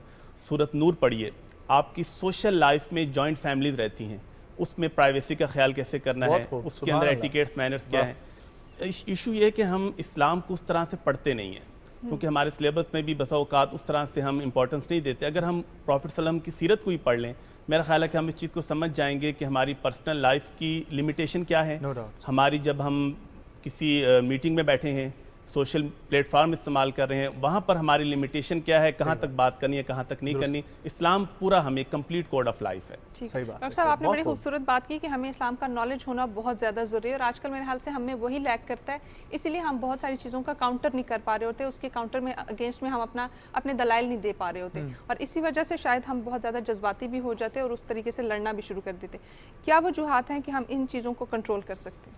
देखिए, सबसे पहले तो वही चीज़ है कि अगर हम सीरत का मुताला शुरू करें, नबी अलैहिस्सलाम मदीना में आए, फर्स्ट हिजरी में आपने इस्लामिक स्टेट की बुनियाद रखी, और मदीना में आप देखें कि यहूद के 3 बड़े कबाइल रहते थे, बनु कुरैज़ा, बनु कैनका, बनु नज़ीर। इन तीनों के साथ मिलकर आपने एक चार्टर साइन किया जिसको हम कहते हैं चार्टर ऑफ मदीना, और जिसके बारे में डॉक्टर हमीदुल्लाह साहब कहते हैं कि this was the first written constitution in the history of mankind. इंसानी तारीख में इससे पहले कोई ऐसा तहरीरी दस्तूर नहीं था। अब उसमें क्या किया, उन तमाम लोगों को बुलाया, आपको रिलीजियस फ्रीडम होगी, आपको कल्चर फ्रीडम होगी, और आप किस तरीके से रहेंगे। और मैं सिर्फ एक आयत आपके सामने रखता हूँ, अगर उस पर हम अमल कर लें, मेरा ख्याल है कि हमारा सारे मसले हल हो जाए। अल्लाह ताला फरमाते हैं सूरह नाम के अंदर कि वला तसुब्बुल्लज़ीना यदऊना मिन दूनिल्लाह फ़यसुब्बुल्लाह अदवन बिग़ैरि इल्म, तुम गाली मत दो उन लोगों को जो अल्लाह के अलावा किसी और की इबादत करते हैं। क्यों? फ़यसुब्बुल्लाह अदवन बिग़ैरि इल्म, तो आपके अल्लाह को गाली देंगे। तो मसला क्या शुरू हो गया, एक बहुत बड़ी आपने लड़ाई शुरू कर दी। तो एक माशरे के अंदर मिलजुल के रहा जा सकता है। नबी अलैहिस्सलाम यहूद के साथ रहे, आप आते हैं और आप देखते हैं 10 मुहर्रम का रोज़ा यहूद रख रहे हैं। आपने कहा क्यों रखते हो? उन्होंने कहा कि हमें मूसा अलैहिस्सलाम को फ़िरौन के जुल्म से नजात मिली। तो आपने कहा मूसा अलैहिस्सलाम तो हमारे भी नबी हैं, हम भी रोज़ा रखेंगे। बस ये है कि थोड़ी सी मुशाबत ज़्यादा ना हो, हम 9 या 11 को भी ऐड कर लेंगे, लेकिन 10 का हम रखेंगे। अगर आपको खुशी है तो हमें भी खुशी है। अब ये एक को एग्जिस्टेंस, ये हमें नज़र आता है कि इंटरफेथ हारमनी का तसव्वुर क्या है, कि आप एक माशरे में कैसे मिलजुल के रह सकते हैं। और सूरह काफिरून सबको आती है, लकुम दीनुकुम वलिय दीन, आपके लिए आपका दीन है, मेरे लिए मेरा दीन है, हम किसी को डिग्रेड क्यों करें। बहुत खूब, बहुत खूब, बहुत अच्छी आपने बात की। और यही एक सिंपल मैसेज है आपके लिए, आपको ज़्यादा डिबेट में जाने की ज़रूरत ही नहीं कि मजहबी रवादारी क्या होती है क्या नहीं होती। अब ज़रा अगर हम सोशल मीडिया की तरफ आएँ, गुस्ताखाना मवाद के हवाले से आपको दीन क्या गाइड करता है? देखिए, ब्लास्फेमी के हवाले से हमें बहुत सा मटेरियल मिलता भी है। प्रॉफिट सल्लल्लाहु अलैहि वसल्लम के दौर में ऐसे बहुत से वाक़यात हुए और हमें बहुत सी मिसालें मिलती हैं, आपने माफ़ भी किया, आपने बदला भी लिया, ठीक है। अब आज के दौर में अगर हम उससे एक एनोलॉजी ड्राइव करते हैं, हमारे पास 295A-B-C कानून मौजूद है। 295A में किसी भी किस्म की किसी भी मज़हब के हवाले से अगर आप कोई ऐसी डिग्रेड करते हैं उसको, तो उसका कानून मौजूद है। B पे शख्सियात, कुरान आ गया, और C में प्रॉफिट सल्लम के हवाले से। अब अगर हमें ऐसी कोई चीज़ नज़र आती है, सबसे पहला काम यह है कि हम उसकी रिपोर्टिंग करें। देखिए, हमें समझने की ज़रूरत है कि मैं अकेला क्या कर सकता हूँ, लेकिन जब मैं सिस्टम के साथ चलूँगा तो सिस्टम के पास ताकत है। एक PTA है हमारे पास, हमारे साथ रिलीजियस मिनिस्ट्री है, FIA इदारा है, आप उनको रिपोर्ट करें। और हमें बस औकात नहीं पता नहीं होता रिपोर्टिंग कैसे करनी है। मुझे लग रहा होता है मेरी रिपोर्ट करने से क्या होगा, लेकिन सोशल मीडिया में ताकत है लोगों की। अब 100 मिलियन से ज़्यादा पाकिस्तानी सोशल मीडिया यूज़ करें। अगर हम वहाँ पे एक ट्रेंड चलाते हैं और सोशल मीडिया के अंदर ही एक एप्लीकेशन लिख के उनको कहते हैं कि इसको ख़त्म करें, तो ये सबसे बेस्ट ऑप्शन है कि हम जो प्रॉपर फोरम है वहाँ पे उसको कंटेंट को ब्लॉक करने की रिक्वेस्ट और यहाँ पर हमें ये भी बात बताना ज़रूरी है, आपने 100 मिलियन का जिक्र किया, किसी एक इदारे के पास 100 शिकायत भी आ जाए ना तो वो उस पर एक्शन लेता है। सर, दूसरी बड़ी बात जो मैं ज़रूर आपके प्लेटफॉर्म से बताना चाहता हूँ कि प्रॉफिट सल्लल्लाहु अलैहि वसल्लम के दौर में इतना ज़्यादा गुस्ताखाना मवाद जो ज़ाहिर है कि मुशरिकीन मक्का थे वो बोलते थे, पोइट्री कही जाती, स्लेव गर्ल्स जो हैं वो गाने के तर्ज में वो सारा चीज़ पढ़ती थी। लेकिन आज आप पे एक सिंगल वर्स नज़र आती है नहीं। इवन जो ओरिएंटलिस्ट ने हिस्ट्री लिखी है उसके अंदर भी नज़र नहीं आती। वजह क्या है? किसी सहाबी ने उस कंटेंट को शेयर नहीं किया, ये कह के भी शेयर नहीं किया कि देखो कितना गलत काम है। हम जब शेयरिंग करते हैं चाहे ये कह के शेयर करें कि कितना गलत हो गया हमारे साथ, तो आपने उस प्रोपेगेंडे को आगे प्रमोट कर दिया, ठीक है, प्रमोशन हो गई। तो डॉक्टर साहब ये जवाबन हमें क्या करना चाहिए? तो जवाबन यही है कि एक तो हम प्रॉपर फोरम्स पे जाएं। देखिए हमने एफर्ट की, इस्लामोफोबिया का एक डे मुनक्कद हो गया, क्योंकि सब चीज़ों का ताल्लुक इस्लामोफोबिया के साथ है। इस्लामोफोबिक जो कंट्रीज़ हैं वहाँ पे हमें चीज़ ज़्यादा नज़र आती है। और इस्लामोफोबिया क्या है? इस्लाम से खौफ या इस्लाम से नफरत। आप प्रॉपर फोरम में, यूएन का फोरम आपके पास है, OIC एक बहुत बड़ा इदारा आपके पास है, इन फोरम पे जाकर हम अगर मुत्तफ़िका तौर पर मुस्लिम उम्मा एक आवाज़ उठाएं और लोगों को ये समझा दें कि ये हमारी रेड लाइन है कि प्रॉफिट सल्लल्लाहु अलैहि वसल्लम के ऊपर हम कोई बात नहीं और सुन सकते। ये तो आप बात करें एक स्टेट लेवल की, इंडिविजुअल तौर पर स्कूल, कॉलेज, मसाजिद के अंदर मेंबरों मेहराब या मीडिया के प्लेटफॉर्म से आप कैसे इसको जो है ना वो जवाबंद कर सकते हैं? अगर आपके पास कोई मटीरियल गुस्ताखाना मवाद के तौर पर मौजूद है तो आप सीरत नबवी के ऊपर काम करके कोई डॉक्यूमेंट्री या इस तरह की कोई चीज़ सामने लाएं। सर ये बहुत इंपॉर्टेंट चीज़ है कि आज हम इस्लाम को खूबसूरत तरीके से प्रेजेंट नहीं कर सके। हमें क्या होता है, क्योंकि हमें सीरत का पता नहीं है, हमारी यूथ को भी पता नहीं है, जब कोई ऐसा मटेरियल आता है अगर आप उसको लॉजिकली एड्रेस करें, क्योंकि अब तो लोग लॉजिक की बेस पे, ये इंटेलेक्चुअल जिहाद है। देखिए जिहाद हर लिहाज से डिफरेंट होता रहा। आज का इंटेलेक्चुअल जिहाद ये है कि अगर कोई नबी अलैहिस्सलाम के बारे में कोई बात कहता है, मैं इंटेलेक्चुअली, लॉजिकली, ऑन रैशनैलिटी उसको मैं प्रूफ कर दूं कि आपने गलत बात की है, तो दुनिया तो लॉजिक के पीछे चलती है, वो मेरी बात को वेटेज देंगी। लेकिन अगर मेरे पास जवाब नहीं है और मैं कहता हूँ कि बस आपको ज़ोर ज़बरदस्ती ये काम ना करें, इसके लिए हमें जो एक रोल अदा करना है मदारिस में, स्कूल में, कॉलेज, यूनिवर्सिटीज़ में, हमने बच्चों को सवाल करने की आज़ादी देनी है। देखिए आज तक हम बच्चों को ना कहते हैं कि इसके ऊपर सवाल नहीं हो सकता। जब बच्चे को आप सवाल नहीं करने देंगे, उसके कॉन्सेप्ट कैसे क्लियर होंगे? तो बच्चे को आप तो एक तमाम तालीमी इदारों में ये आज़ादी दें कि विद ड्यू रिस्पेक्ट आप अंडरस्टैंडिंग के लिए हर तरह का सवाल करें, ताकि कल आप माशरे में जाते हैं, आप वेस्ट में जाते हैं, सोशल मीडिया देखते हैं, आपसे कोई सवाल करेगा तो आप क्या जवाब देंगे? डॉक्टर साहब यूजली हम ये समझते हैं कि इसको बंद कर देना या इसको ब्लॉक कर देना या इस चीज़ को जो है ना किसी तरीके से आप इसका रास्ता रोक दें तो ये चीज़ रुक जाएगी। लेकिन सोशल मीडिया का दौर है और जिस तरीके से चीज़ें तेज़ी से बढ़ती जा रही हैं तो ईजी एक्सेस है सबको। एक अकाउंट अगर बंद होता है तो मेरे ख्याल से 10 और क्रिएट हो जाते हैं। क्या सिर्फ इसको ब्लॉक करना या बंद करना ही वाहिद तरीका है या और भी किसी तरीके से आप इसको कर सकते हैं? इस टाइम हमारे पास सबसे एक बड़ा इशू है कि हमारे पास कोई इंटरनेशनल मीडिया नहीं है मुस्लिम उम्मा का। अगर हम एक इंटरनेशनल मीडिया जिसमें वेल स्कॉलर लोग बैठे हों और वेस्ट के जो एतराज़ात हैं प्रॉफिट सल्लम के हवाले से, क्योंकि बसा औकात ना चीज़ें उस तरह से पोर्ट्रे नहीं की जाती, इस्लाम को हम प्रेजेंट अच्छे तरीके से नहीं कर सके, उनको लग रहा होता है कि इस्लाम में प्रॉब्लम है। अगर हम उसको अच्छे तरीके से प्रेजेंट करें, और जिस तरह से CNN है, BBC है, जिसको पूरी दुनिया देखती है, हमारा कौन सा चैनल है, अल जजीरा की भी ऑडियंस बहुत लिमिटेड है और उसका भी वो प्लेटफॉर्म नहीं है। तो एक मीडिया के जरिए से हम उन तमाम क्वेश्चन को रेस करें और उनको समझाएं कि इस्लाम का असल मैसेज क्या है। बहुत खूब। और आई मस्ट अप्रिशिएट डॉक्टर साहब, आपकी बहुत अच्छी जामे और खूबसूरत गुफ्तगू है। सलामत रहें, बहुत शुक्रिया आपका तशरीफ़ लाने के लिए।